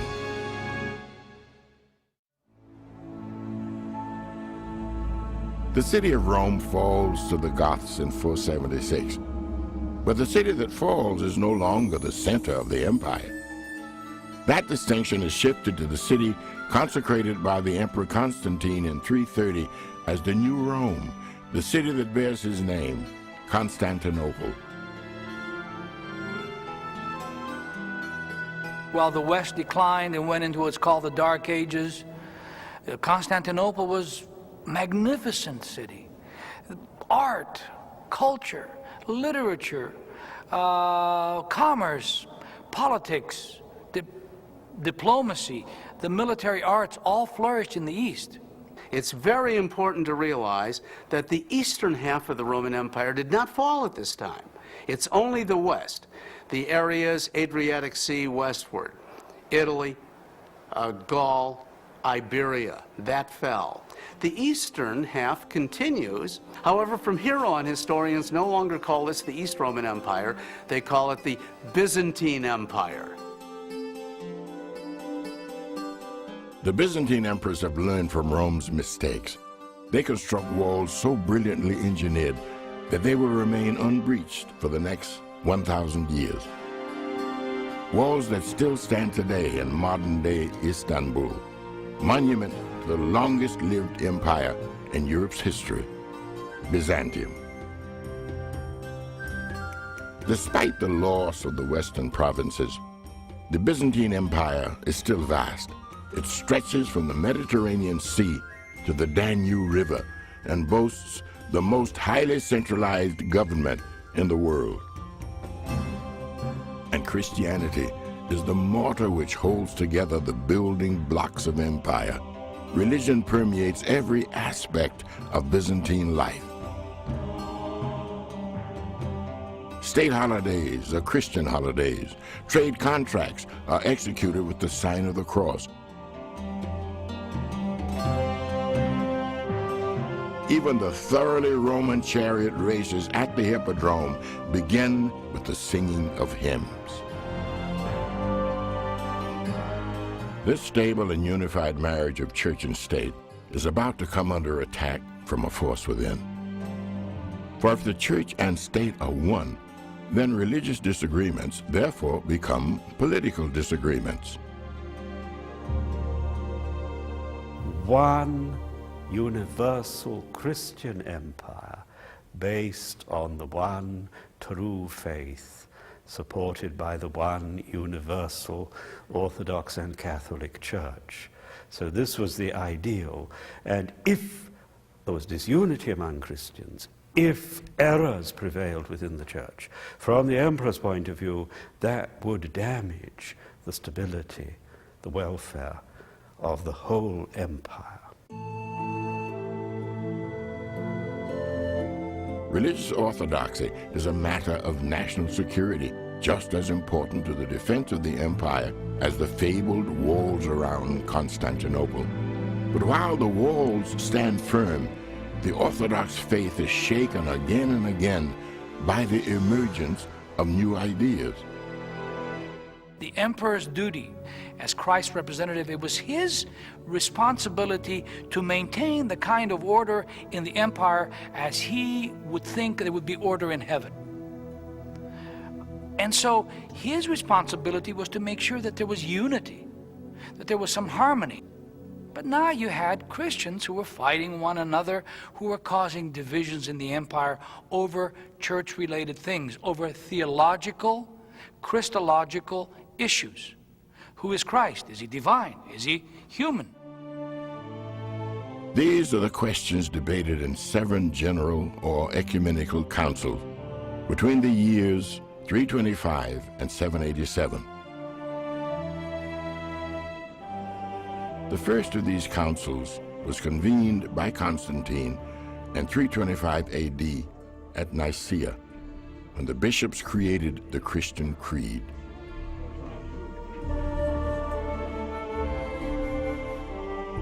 The emperor summons bishops to respond to a question of faith and theology, to determine whether or not a belief should be considered a heresy. This was true at Nicaea and would be at all subsequent councils. Because church and state are interwoven, heresy is not only believed to imperil the human soul, It is equivalent to treason.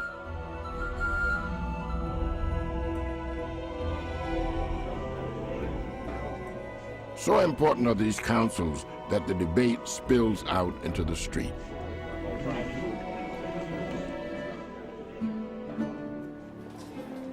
The whole city is full of it. The squares, the marketplaces, old clothes men, money changers, food sellers are all busy arguing. If you ask someone to give you change, he philosophizes about the begotten and the unbegotten. If you inquire about the price of a loaf, you are told by way of reply that the Father is greater and the Son inferior. Gregory of Nyssa. The most explosive outbreak of theological dissent occurs in Byzantium's eastern provinces.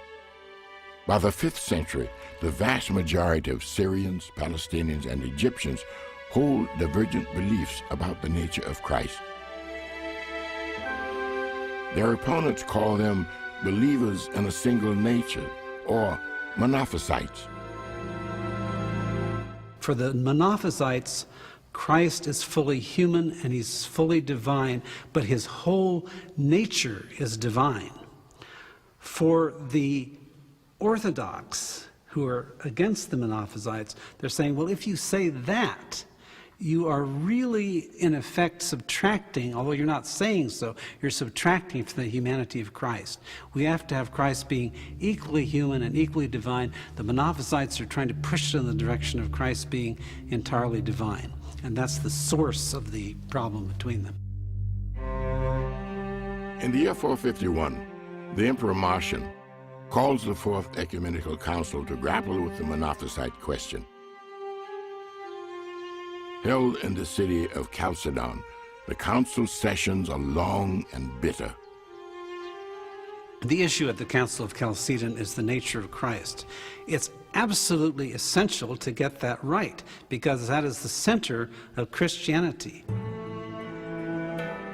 Ultimately, the council reaffirms the Orthodox Creed, articulated a century earlier at the First Council of Nicaea.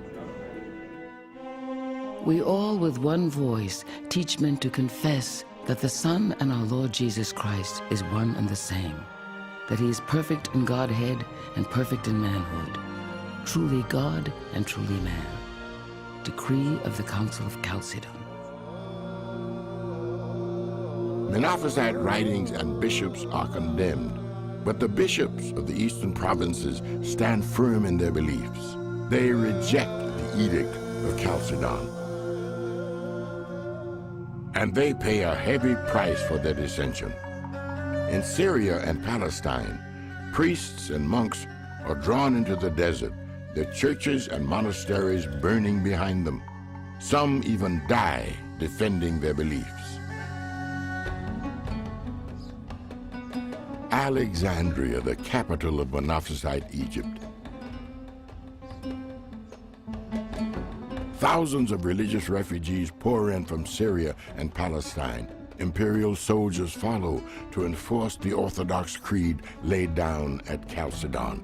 In this atmosphere of unrest and confusion, a young woman arrives in Alexandria, hoping to change her life. She is penniless and alone. Her name is Theodora, and she is about to become the most powerful woman in the world.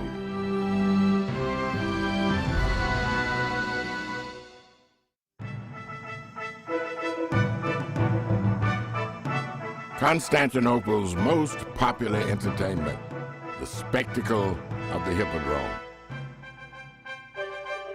Everyone is in attendance, even the priests.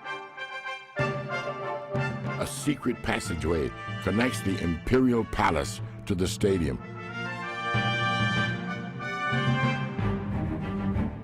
From a private royal box, the Empress and Emperor enjoy the races.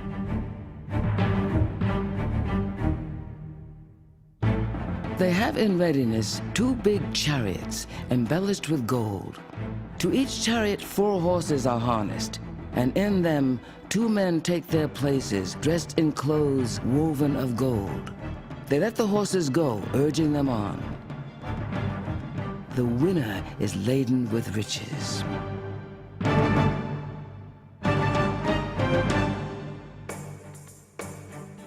This is where Theodora grows up, in the circus-like atmosphere of the Hippodrome. Her mother is an acrobat. Her father, a bear handler. Theodora is very young when her father dies, leaving her to scramble for food among the petty criminals, stable boys, and sideshow freaks of the stadium. According to the 6th century historian Procopius, Theodora follows her older sister onto the border stage of the era. There, she becomes infamous for her erotic parodies of Roman myths, an unusual beginning for someone on the threshold of destiny. Like most other actresses of the day, Theodora may be supplementing her income with prostitution. At age 20, Theodora becomes the mistress of a provincial governor. She travels with him to Africa, where he abandons her.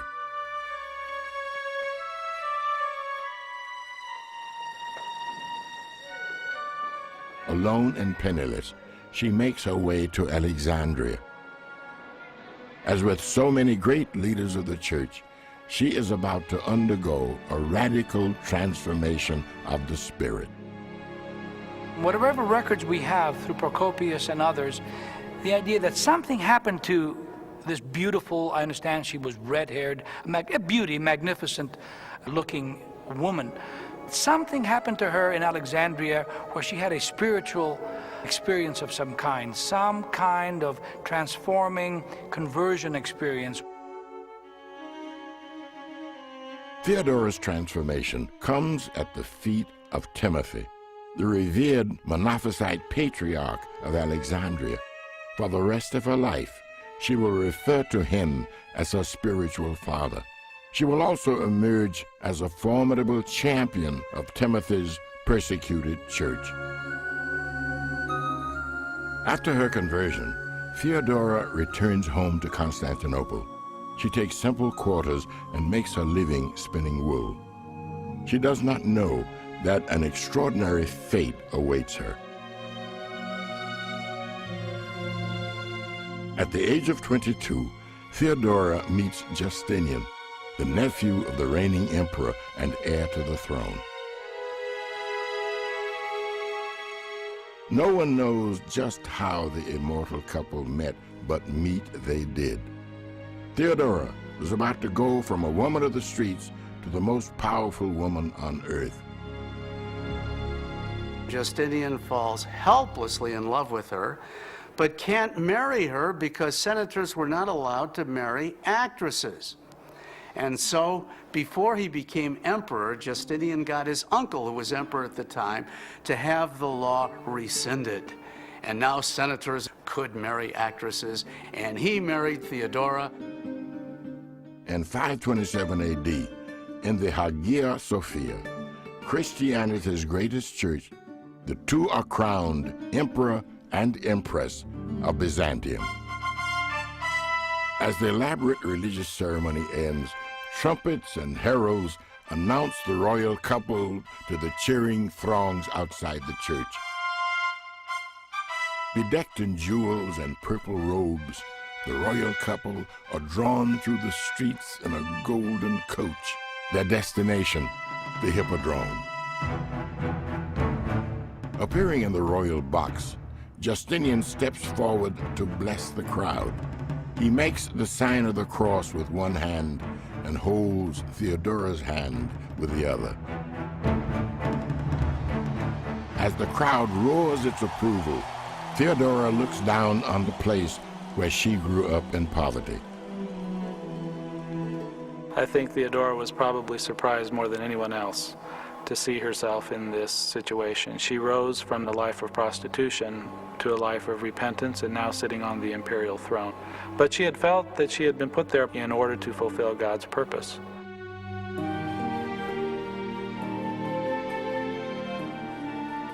Throughout his reign, Justinian will rely heavily on Theodora. Her hard-won instincts for survival will serve him well.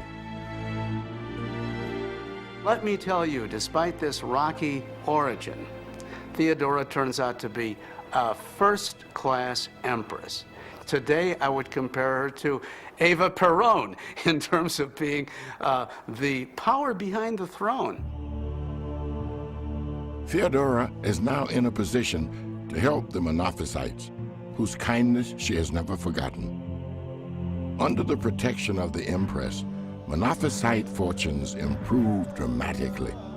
Exiled bishops come back to their churches, where they are cheered as returning heroes. Theodora maneuvers to advance Monophysite bishops to positions of power in the church. Her greatest coup is when Antimus, a saintly Monophysite bishop, is installed as the Patriarch of Constantinople, a position second only to that of the Bishop of Rome. Timothy and other Monophysite thinkers are invited to the imperial palace to discuss theology with Justinian. He never became a believer himself in one nature, but he did everything he could to mollify the one nature Monophysite believers for her sake. He obviously loved her, and he obviously appreciated her views.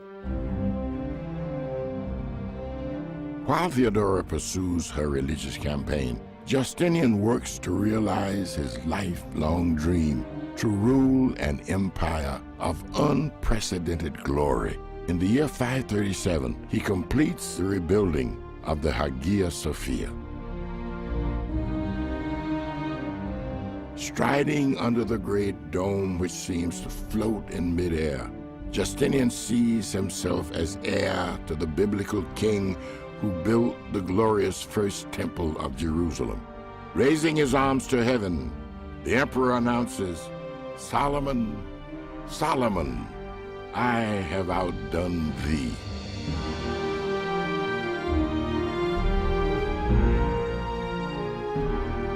Not only does Justinian sponsor great public works, he orders the codification of Roman law.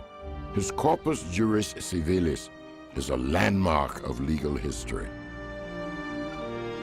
And Justinian embarks on a great campaign to reconquer the western provinces lost to the barbarians and return the empire to its former glory.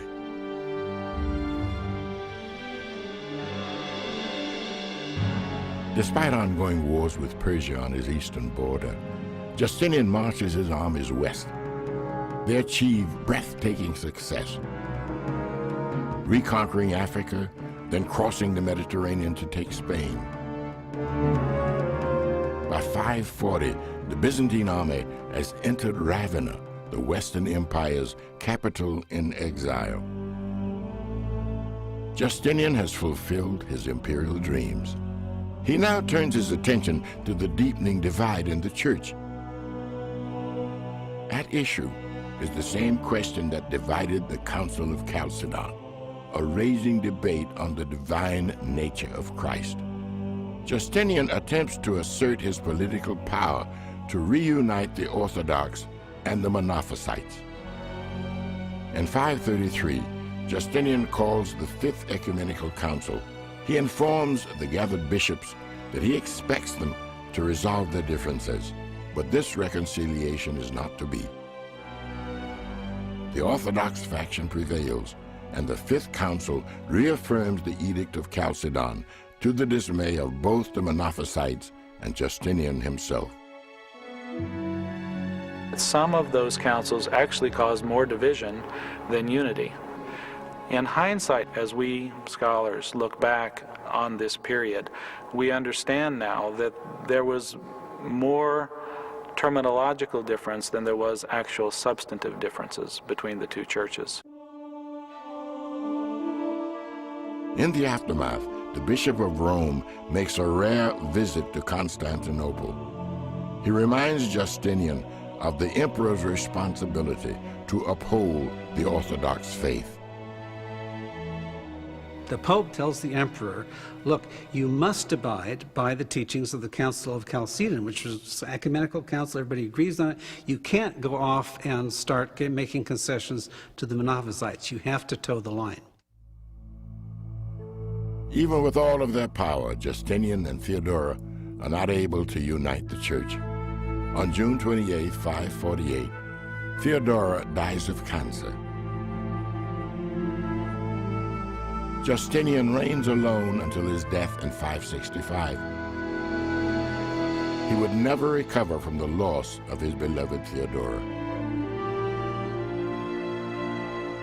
Without Theodora's imperial influence, the Monophysites once again suffer persecution, and without Justinian's strong leadership, the western provinces slowly slip back under barbarian control.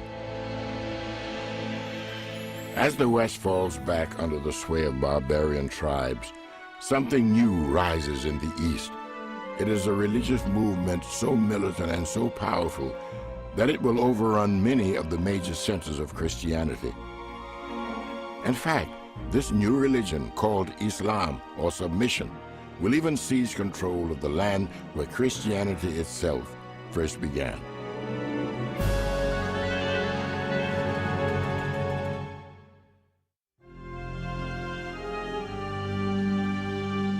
It is now 100 years after the reign of Justinian, and the Christian world remains hopelessly divided over its beliefs.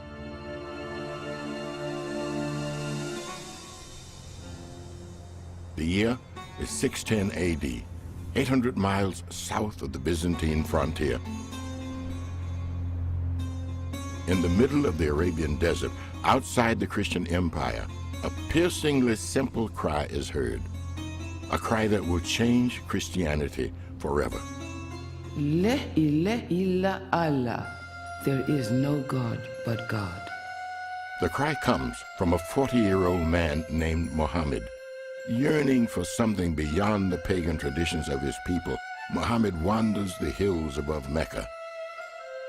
Then, one lonely night, he hears a voice he cannot ignore. Proclaim in the name of thy Lord and Cherisher. Proclaim, for thy Lord is most bountiful, who has taught men what he knew not before. Quran 96, 1-5. It is the voice of Allah, the creator of the universe.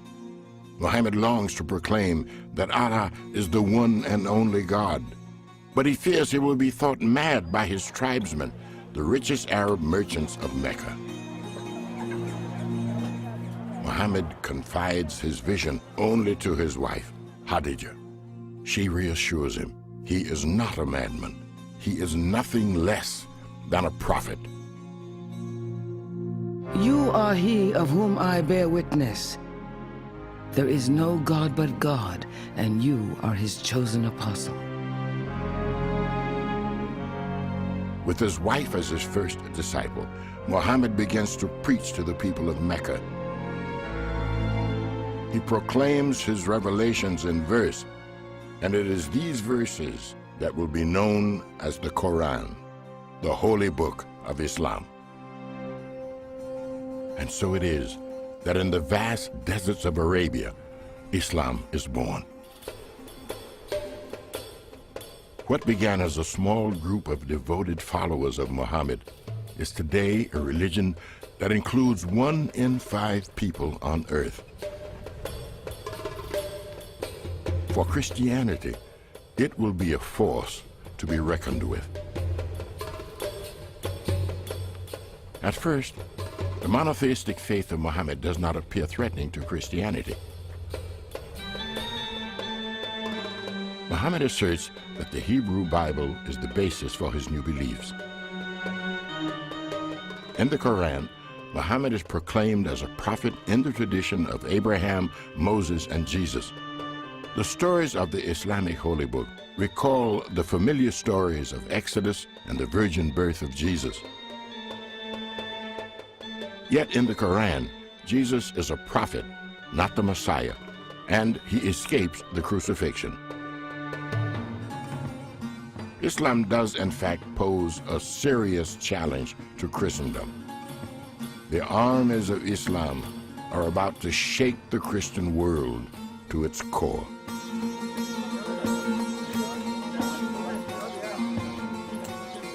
The story begins in the year 622. Persecuted by his own tribesmen, Muhammad and his followers are forced to flee from Mecca to the nearby city of Medina.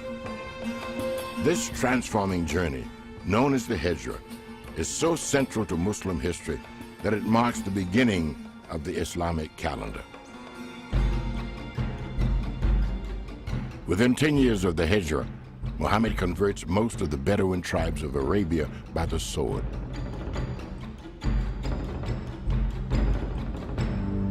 And although the prophet dies in the year 632, within a mere 20 years after his death, his heirs succeed in gathering together the entire Arab world under the cloak of Islam.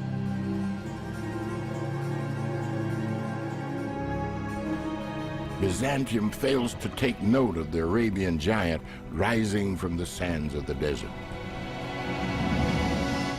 Islam is one of the most important events in the history of Christianity because what the Muslims do is conquer the economically richest areas and geographically richest areas of Christianity. They conquer the centers of Christian learning. Only Constantinople and Rome are left. So it really is a frontal assault on Christianity.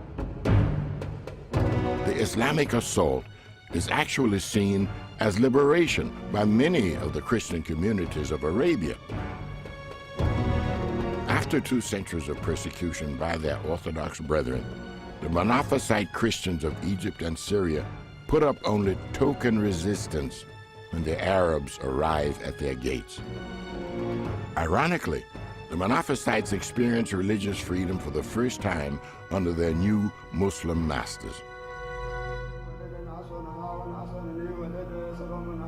In fact, the Christian communities of Egypt survive to this day, retaining a separate identity as the Coptic Church.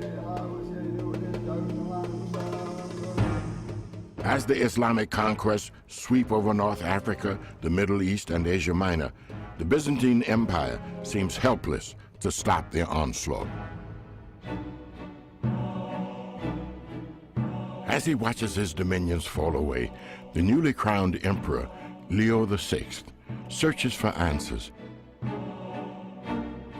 He seizes upon the notion that his imperial misfortunes are due not to strategic problems, but to spiritual deviation.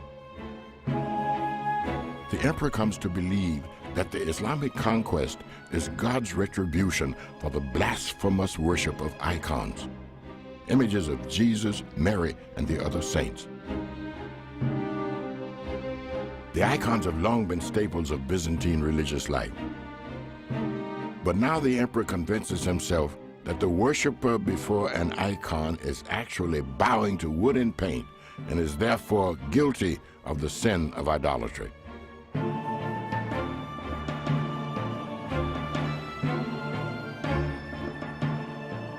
Why are the Christians suffering defeat at the hands of the pagans? It seems to me it is because the icons are worshipped and nothing else. And for this reason, I intend to destroy them. Leo VI. Why should this have happened in a society where veneration of icons was at the center of liturgical practice? First of all, there's the influence of Islam. And the Muslims have a very strong prohibition against icons. The iconoclasts sort of are reminded by the Muslims of the Old Testament prohibition against images. So they're saying, well, wait a minute, if Christ really is God, as we believe, and you're making this picture of Christ, aren't you violating the commandment not to make an image of God? Leo outlaws the worship of icons. He sends troops to destroy them in churches throughout the empire. The reaction within the Christian community is swift and passionate. Some of the faithful even die as martyrs to protect their beloved icons. Like earlier theological crises, the controversy over icons is finally resolved in an ecumenical council held in 787. The Seventh Ecumenical Council said it is possible to make an icon of Christ because he had a real human soul and a real human body. It is one of the characteristics of being human that we can be portrayed and depicted. While the council officially resolves the theological debate over icons, it also demonstrates a widening division between East and West. For the Western Church and the Pope have made enemies in their acrimonious defense of icons. And this division will become a geographical fact as the ever-advancing armies of Islam drive a wedge between East and West. The two halves of the Christian world will be permanently cut off from one another. The spread of Islamic conquest will be halted only at the gateway to what is now France. In 732 AD, at the Battle of Poitiers, the Frankish king Charles Martel will stop the onslaught and drive the Arab armies back to the Pyrenees. In doing so, Charles sets the stage for a new Christian empire in the West, to be ruled by his grandson. Like Constantine and Justinian before him, this leader will be hailed as emperor, but with a new addition to the title, the Holy Roman Emperor. History will remember him as Charles the Great, Charlemagne. In Charlemagne's hands will lie the future of Christianity, whether it will thrive again or fall forever under the cloak of Islam.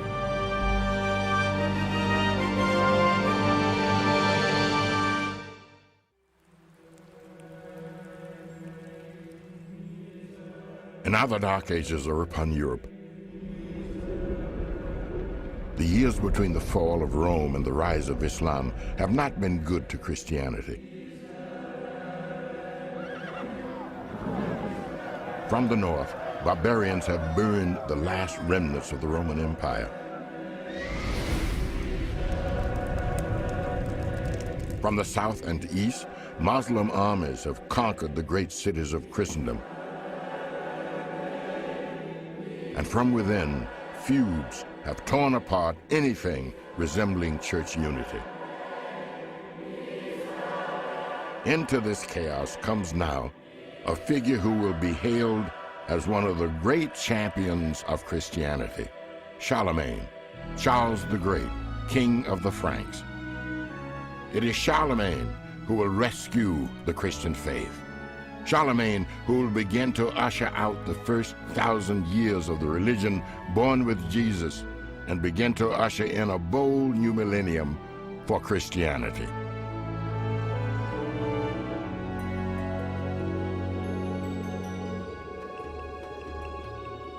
The year is 799. A small band of frightened men makes its way over treacherous alpine passes. Among them is Pope Leo III, and his enemies are close behind him.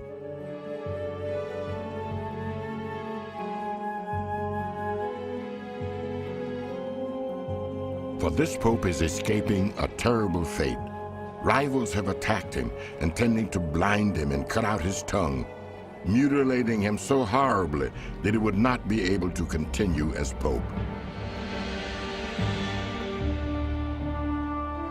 Wounded about the face and eyes, Leo is fleeing to seek the assistance of the most powerful man in the West, Charlemagne, King of the Franks. With each step Pope Leo takes toward Charlemagne's court in the West, a part of Christian history moves away from Imperial Byzantium in the East, the center of the faith for the last 400 years.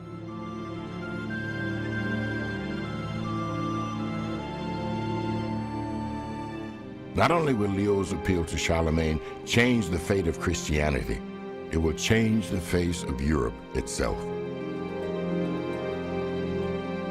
The story of Pope Leo's flight across the Alps and the road to a new Christian empire actually begins 4 centuries back in the rubble of Western Rome.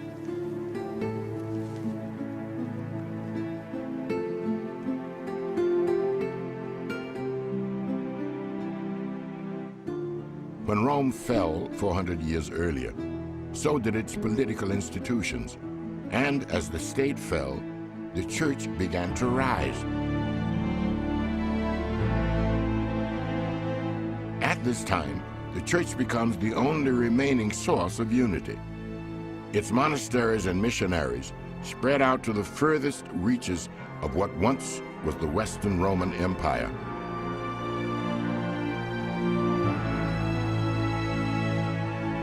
And now, too, the power of the Pope, then known as the Bishop of Rome, begins to expand.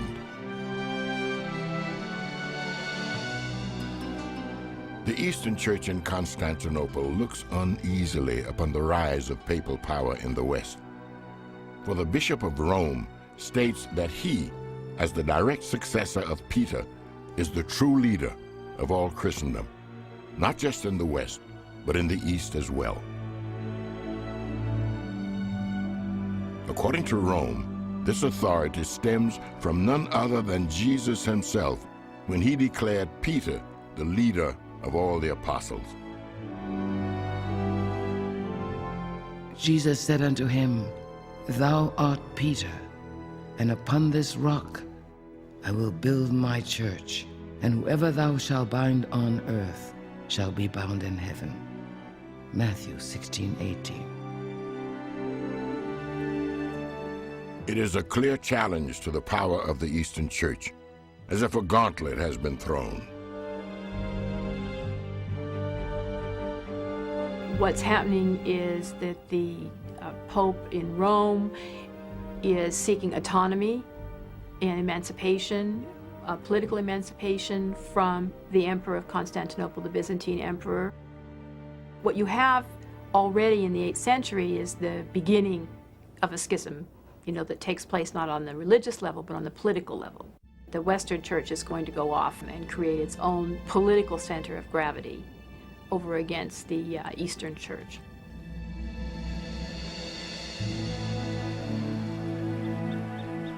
But power has its price. Now that the papal treasury is bulging with the monies of Western Christendom, the chair of St. Peter has become a coveted and viciously contested prize.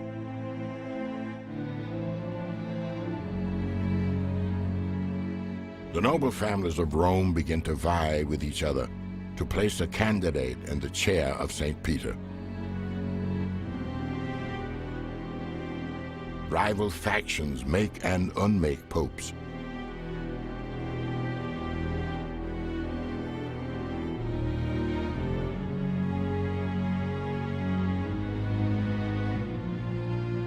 At times, there are even 2 men who claim the title of pope. Popes are arrested and tortured by political enemies.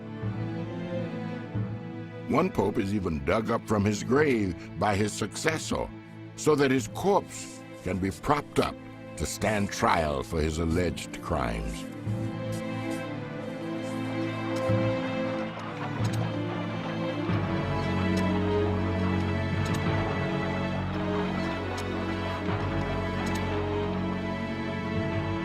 And so it is that Pope Leo III finds himself fleeing across the windswept Alps.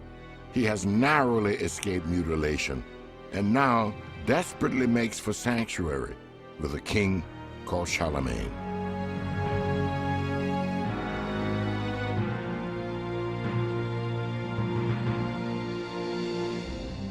Charlemagne, born in 742, he is crowned the ruler of the Frankish kingdom at the age of 26. As king, he will come to be called Charles the Great, in French, Charlemagne. The 26-year-old Charlemagne inherits a vast domain, stretching from Marseille to Cologne. But he will not rest on his inheritance, for this is a complex man, a strong believer in moderation and family values. And yet he is so possessive of his daughters, he never lets them marry. A fierce warrior who is driven by power and the devout Christian faith. What helps earn the young king the title of Charles the Great is that his military campaigns include not only the conquest of territory, but a spreading of the faith.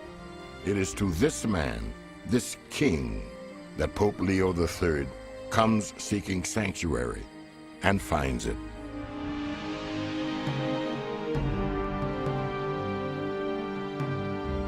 In December of the year 800, Pope Leo III joins Charlemagne at the head of an army marching into Rome.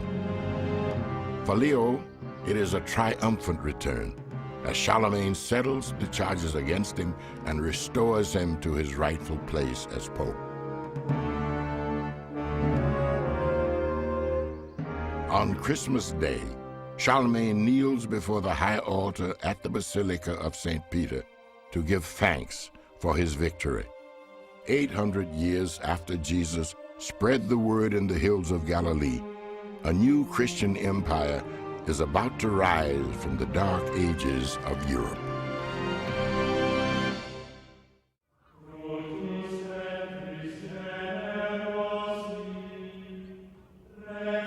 It is Christmas Day in Rome in the year 800. A Latin chant echoes in the vaults of St. Peter's Cathedral, calling in a new era.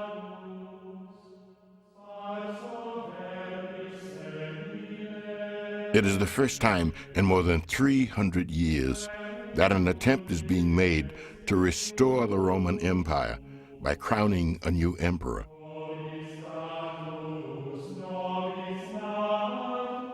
Carolo Piissimo Augusto Adeo Coronato, crowned by God, mighty and pacific emperor, to him be life and victory.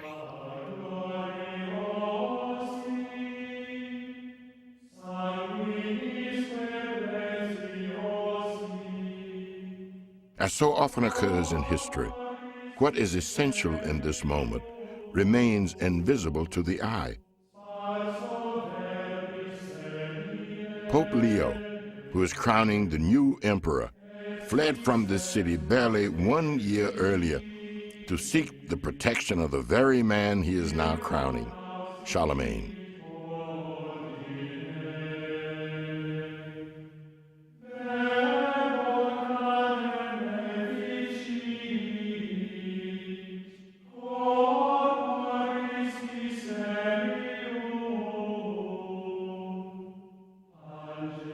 And so it is that this coronation marks the new dawn of a struggle for power between church and state.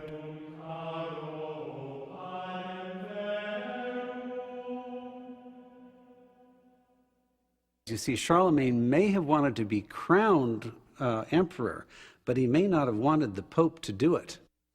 So the Pope, Pope Leo, may have known that Charlemagne was going to get the crown and thought, how do I establish my symbolic authority over the king? I'll go in and crown him before he's expecting it, and that way it's clear that I have placed the crown upon his head. However, in Charlemagne's mind, it is he who has ultimate authority of church and state. And so, an uneasy alliance is born between Pope Leo and Charlemagne, which masks a struggle for power between church and state.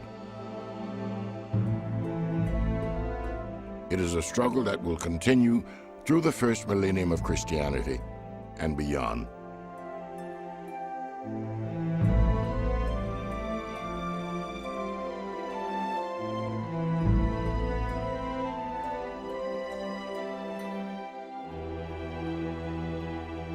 But the political waters run deeper here, for the coronation of Charlemagne also heralds the renewal of another struggle, a struggle not only of power, but of faith. For when news of the coronation reaches Constantinople, a line is firmly drawn between East and West. In Byzantine political theory, the emperor is the icon of God on earth, the living image of God. As God rules in heaven, so the emperor rules on earth. Now, a consequence of this is there is only one God in heaven, so there can only be one emperor on earth. The Byzantines, when Charlemagne declared himself Holy Roman Emperor, had himself crowned as such in Rome, saw this as an act of schism. There couldn't be two co-equal emperors on the Byzantine theory. In Rome, the potential strife between East and West and the potential strife between church and state is put aside for the moment as Charlemagne and Pope Leo pursue their common vision to unite Europe under Christ. The idea was you established a united Christendom, at least in the western part of Europe, with the Pope and the Emperor ruling it together, ruling it in cooperation. In Charlemagne's mind, the Emperor would be a little bit more important than the Pope, but the Emperor and the Pope would work together, and they would unite all of the Christian kingdoms of the West, and then they would convert the pagan kingdoms too and bring them into this united Christian Europe.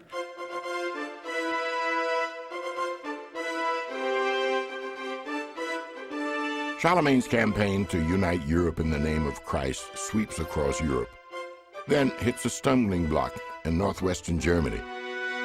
This is the land of the pagan Saxons. When Charlemagne defeats them and moves on, the Saxons murder the Christian missionaries left behind. And so it goes, year after year. Rallied by their leader Vidikun, the German Saxons remain with their paganism in defiance of Charlemagne. Charlemagne now employs a scorched earth policy to break the Saxons of their pagan ways.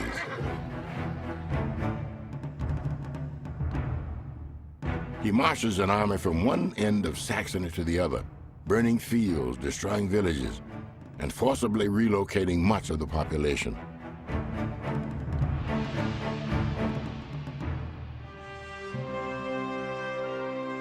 Charlemagne's campaign proves persuasive. The surviving Saxons undergo mass conversion to the religion of their conquerors.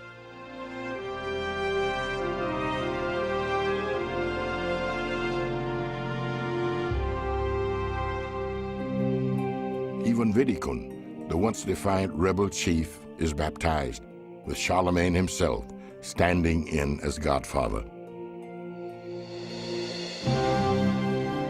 20 years of unending warfare have given Charlemagne a unified Christian empire that stretches across much of Europe. He now sets out to provide his people with a more complete understanding of Christianity. Charlemagne took his role as head of the French church very seriously. For example, he went out across the country and heard some of the sermons being delivered by some of the peasant preachers, and he was very much disillusioned. And so what he did was to have sermons prepared a week ahead of time and would pass these out in the countryside. Not satisfied with merely preparing sermons for the masses, Charlemagne also establishes a center of learning for the clergy. It is the court school at Aachen, located to the west of what is now Bonn, modern-day Germany's capital city. The idea was to establish a central place for the training of bishops. For Charlemagne and his advisors, it was extremely important to have bishops throughout the empire who knew their theology, who could preach to the people, who could help establish Christian ideas, and the school under Charlemagne did succeed in training very able clergy who then went on to be bishops and who set up schools throughout the empire.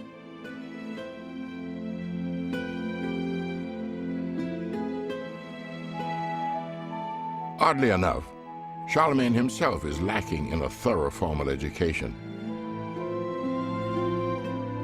And yet this highly religious warrior emperor manages to launch a renaissance that bears his name, the Carolingian Renaissance.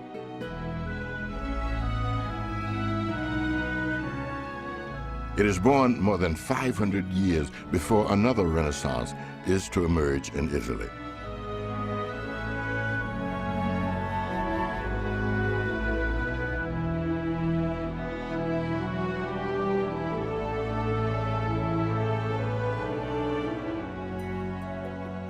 The court school is led by a monk who inherits centuries of Irish monastic learning. His name is Alcuin of York. At the school, Alcuin presides over the scriptorium, which employs 40 scribes in copying manuscripts.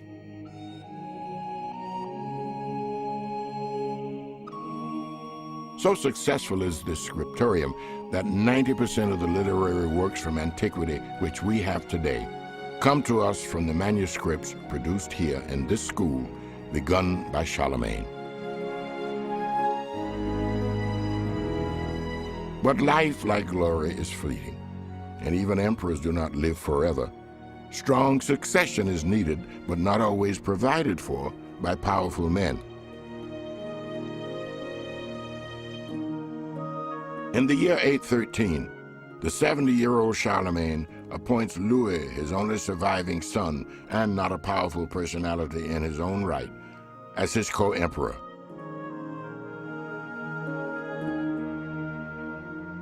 The power shared by church and state remains in delicate balance.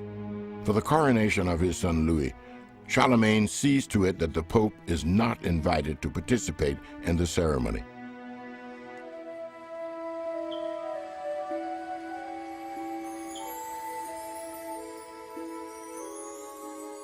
Despite his declining health, Charlemagne spends the winter hunting. But on January 28th of 814, the old man loses his final battle. In The Life of Charlemagne, the writer Einhard tells how a saddened and grateful empire buries its leader. His body was carried to the church amid the greatest lamentation of all the people. He was buried there the same day that he died, and a gilded arch was erected above his tomb with this inscription: "In this tomb lies the body of Charles the Great and Orthodox Emperor, who gloriously extended the kingdom of the Franks and reigned prosperously for 47 years.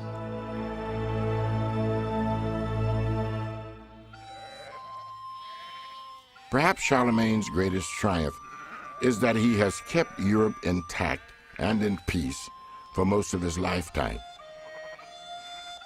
And perhaps it is his greatest tragedy that he did not provide sufficiently for the ongoing peace and security of the empire he left behind. As happened with invading Celtic warriors a few centuries earlier, a new threat now comes from out of the north.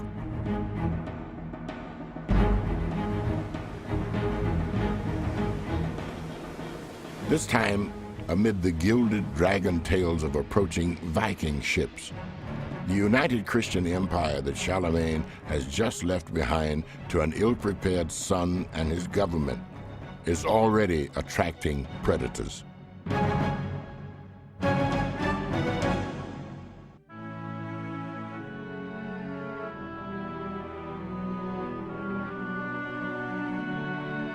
It is the early 9th century. The faith of Jesus has spread far beyond its roots in the Holy Land, to Byzantium in Asia Minor, and to most of Europe beyond. It is a peaceful, united Christian Europe that Charlemagne has just left behind as a legacy.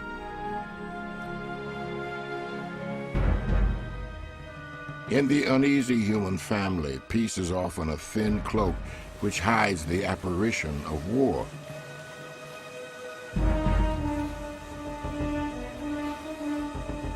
The first warning would have come from the northern horizon. Perhaps it was the flash of light on a bright sail, or the sound of hundreds of chanting warriors, their oars breaking the water in ominous rhythm. They came from the sea, heathens. They plundered and they murdered. Some of the brothers were carried off. Blood flew in the altar. Christians were trampled underfoot like filth in the streets. English Mark, 793 AD. Their longboats are first spotted off the coast of Ireland in the late 8th century. They are lethal warriors called Vikings, a pagan people from what is now called Scandinavia. War with the Vikings is war by terror. For the Vikings do not fight as ordinary armies, but with sudden strikes, isolated raids by separate bands. And it is not just people they destroy, but cultures too. The first land in their way is the Scottish island of Iona, where the Vikings lay waste to the site of the country's first Christian monastery. The chronicles are full of the slaughter that the Vikings make and the attacks on monasteries. Enemy. So when the Vikings come, they're just ripe for the picking. The scholarship of Celtic Christianity. The Vikings single out churches for attack because they are often the wealthiest and least defended locations. Like the plagues that descend upon Europe from time to time, the Vikings come on inexorably. Their shallow-hulled longboats take them up the rivers of Europe and deep into Charlemagne's Holy Roman Empire.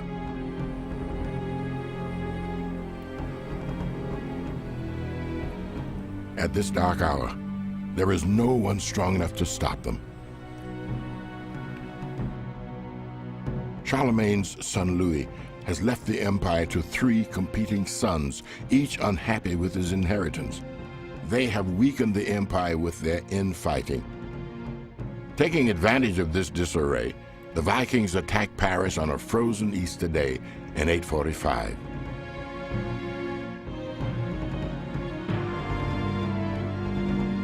They raided, laid waste, and met no resistance. Christians were struck down without mercy outside the monastery at Saint-Denis. The church of Saint-Germain was plundered. When they went, they took many Christians as prisoners. God save us from the wild Norsemen who ravage our kingdom. Christian Chronicler, 845 AD. Viking ships make their way around Spain and into the Mediterranean, attacking Cordoba, Pisa, and Milan.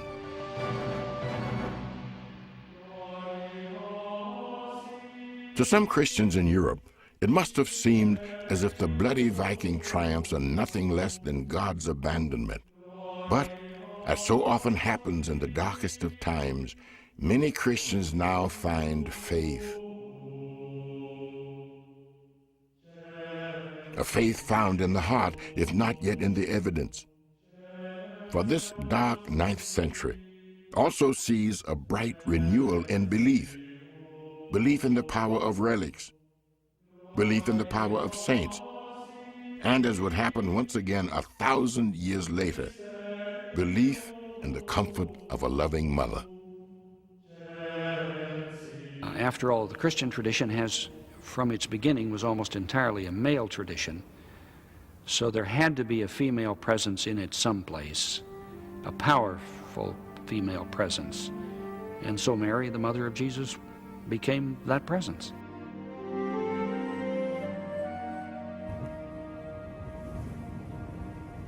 But even mothers cannot always protect their children. And just as it seems that a Europe invaded by Vikings can get no darker, a new enemy thunders out of the steppes of Asia, a tribe of horsemen called the Magyars. In the year 896, the Magyars descend on Central Europe with unparalleled fury.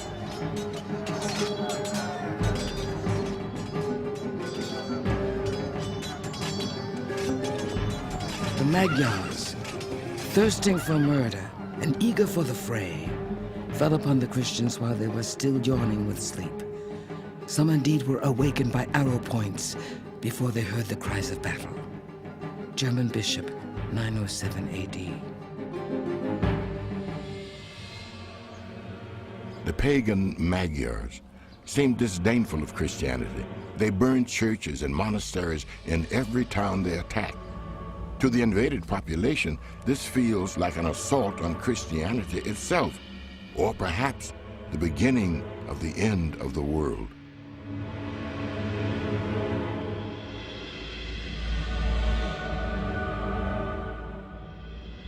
See and know and understand this. The end of this world is very near. Many calamities have appeared, and men's crimes and woes are greatly multiplied. From day to day we hear of monstrous plagues and strange death throughout the country. Nation riseth against nation. We see wars caused by iniquitous deeds. The Almighty will bring this world to an end.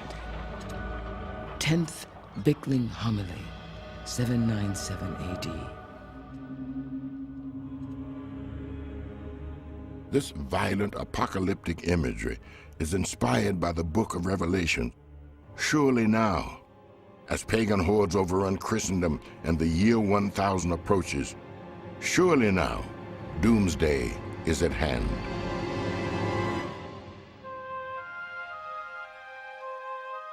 Some scholars believe that few in the population share in this feeling of impending doom. Perhaps because the people of mostly peasant rural Europe did not know that they were approaching the end of a millennium. There was really no widespread understanding that we were approaching the year 1000 because calendars differed all over Europe, and the greater part of the population would really have not known what year they were living in. Whatever the people of Europe may have believed, their reality is indisputable. Coastal regions from Ireland to Italy faced deadly raids from Vikings, and Central Europe from Magyar horsemen.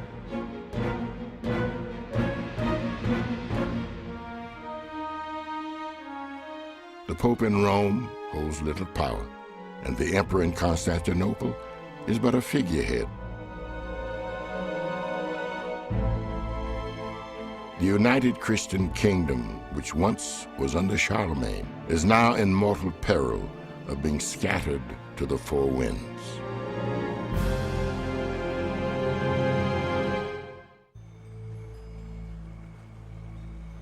The waning hours of August 10th, 955 AD, Lechfeld, south of the river Danube in Central Europe. 25,000 Christian Frankish soldiers searched their hearts for courage in the vanishing light.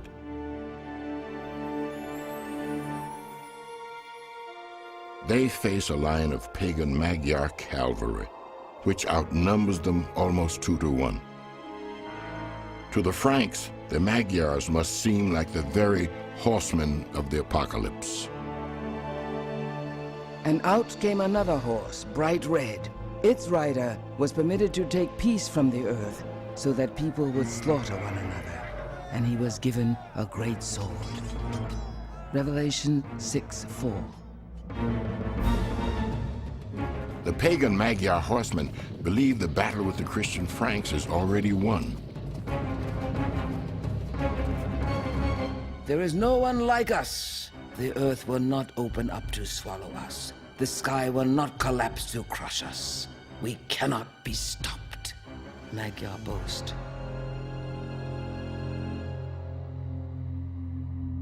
Otto, king of the outnumbered Franks, is a descendant of the warlords conquered by Charlemagne and converted to Christianity. The 40,000 Magyar warriors before him are the final obstacle to Otto's dream of a reunited Holy Roman Empire. And Otto is not afraid, for in his hands he holds a lance studded with a nail from the cross on which Christ died. He tells his men this holy lance assures them of victory. We are outnumbered, I know, but not in bravery. What is our great solace? Our enemy is stripped of the help of God. For them there is boldness alone. For us there is divine protection. Otto the Great, 955 AD. Otto gives the order to charge. The 25,000 Frankish knights clash head-on with the 40,000 Magyar horsemen in a brutal battle of lance, shield, and sword. Otto's faith is not misplaced. His badly outnumbered troops crush the Magyar cavalry. The Franks now seek revenge for 50 years of Magyar abuse. Legend has it that only 7 mutilated Magyars out of 40,000 soldiers are allowed to live, and only so that they may bring the tale back to their people in what today is Hungary.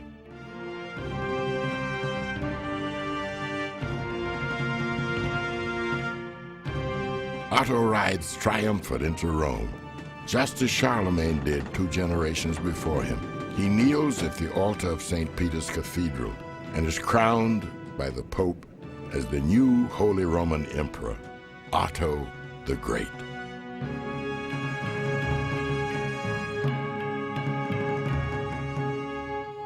But Otto, the devout Christian warrior who once held a holy lance in the battle against the Magyars, soon becomes disillusioned with the Pope. For this Pope, installed on the papal throne by his Roman family when he was 18, is John XII, a wild young man with a taste for women.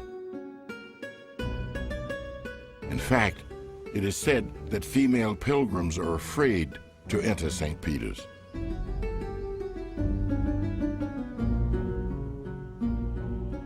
Women fear to come and pray at the threshold of the holy apostles, for they have heard how John, a little time ago, took women pilgrims by force to his bed, wives, widows, and virgins alike. Report to Otto I.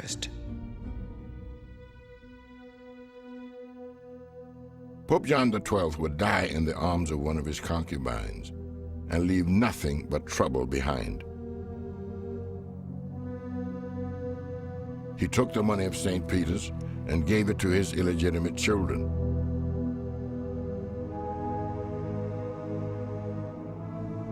He let the churches of Rome fall into disrepair, and as the churches decayed, so did the papacy. For John's successor would not be much better. This was the Roman Church in the 10th century. The state fares better than the church. Otto the Great dies in 974 and leaves the empire to his son, Otto II.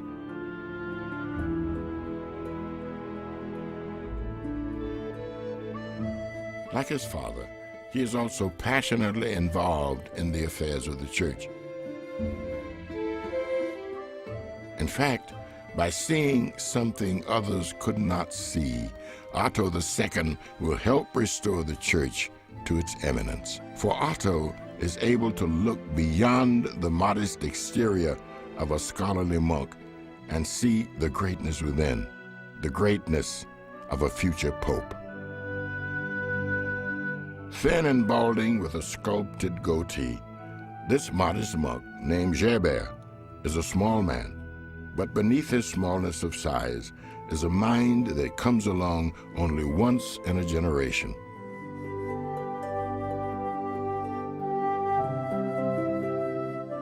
Gerbert, a Christian, received much of his education in Islamic Spain Spain is where he studies algebra, astronomy, medicine, and poetry.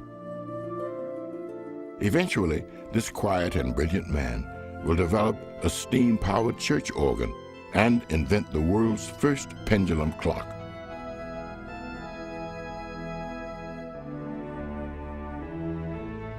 In Rome, Otto II summons Gerbert to serve as tutor to his infant son, who is heir to the throne.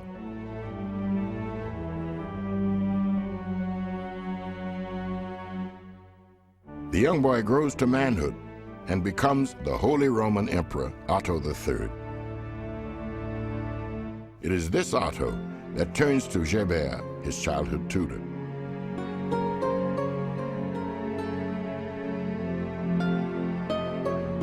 In the year 999 AD, at the age of 58, Gerbert, the once shy and retiring monk, is made pope.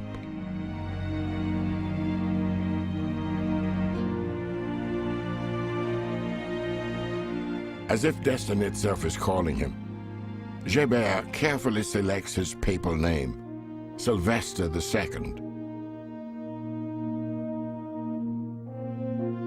600 years earlier, in the 4th century, Pope Sylvester I, together with Constantine, had helped establish the model for the imperial church.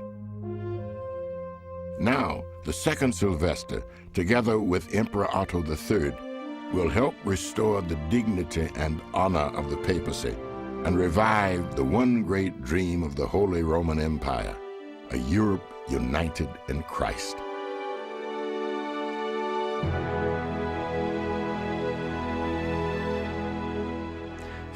Really for the first time since the coronation of Charlemagne in 800, the ideals of Charlemagne begin to get realized. We have for the first time in more than 2 centuries the development of a very powerful papacy, a series of very important and powerful popes, and at the same time a series of very important and powerful emperors.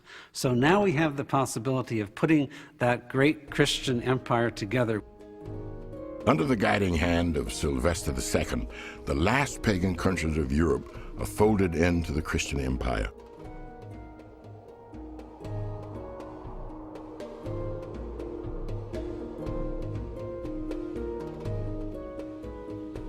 On Palm Sunday, 999, just 44 years after the Magyars were defeated at Lechfeld by Otto III's grandfather, Sylvester presents a Christian crown to the Magyar warlord king, Stephen of Hungary.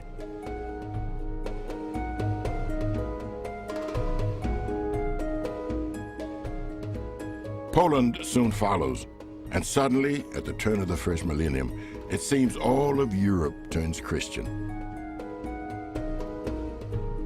By the year 1000, even the Vikings of Denmark, Norway, and Iceland come within the fold of the church.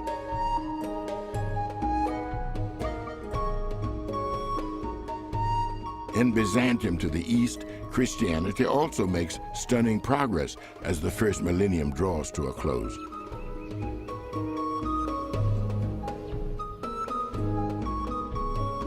In the year 926, the Bulgarians convert under the authority of the Eastern Church.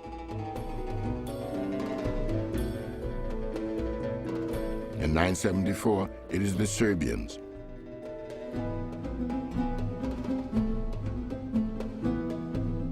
And in 988, Vladimir, the Prince of Kiev, is baptized. The entire Russian people are converted at the same time.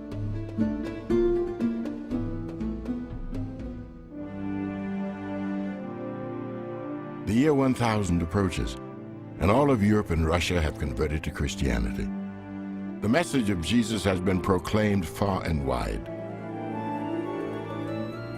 To some, it feels as if God's kingdom on earth is soon to be established, just as some will feel it at the close of the second millennium and beyond. Now, at the end of the first millennium, it is not to be.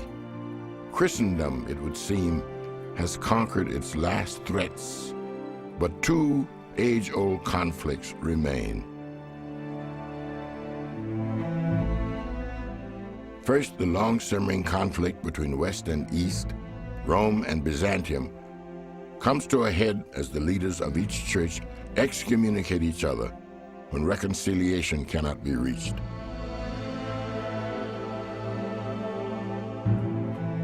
It is a split which remains to this day. The winds of power would also continue to affect Christianity. In 1077, a scene plays itself out in the snows of northern Italy at Canossa. A scene that echoes the struggles of the first millennium between church and state and foreshadows things yet to come. It is a standoff between Pope and Emperor, a standoff which takes place barely 250 years after another Pope fled for his life to the safety of the court of another emperor named Charlemagne. Now, Pope Gregory VII and Holy Roman Emperor Henry IV have reached a standoff over who has the ultimate right to appoint ecclesiastical bishops.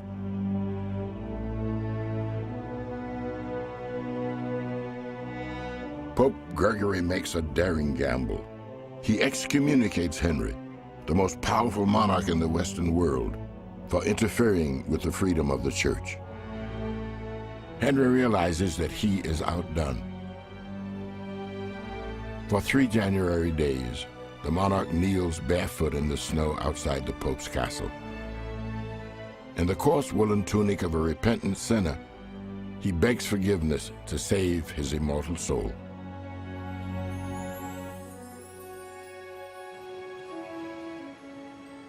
What shall it profit a man if he shall gain the whole world and lose his own soul? Mark 8:36.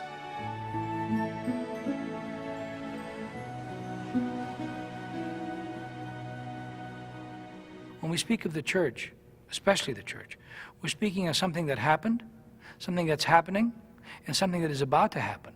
So there's a dynamism there, there's life. And through all of the marble and all of the glitter and all of the mosaics and all of the wonderful things that we still have today, the church is alive and Jesus Christ still reigns, and he ultimately is the head of the church. And so it was that the teachings of a long ago wandering preacher in Galilee would become the focal point for 1,000 years of ongoing struggles for power and ongoing struggles to find faith and meaning in a seemingly random world.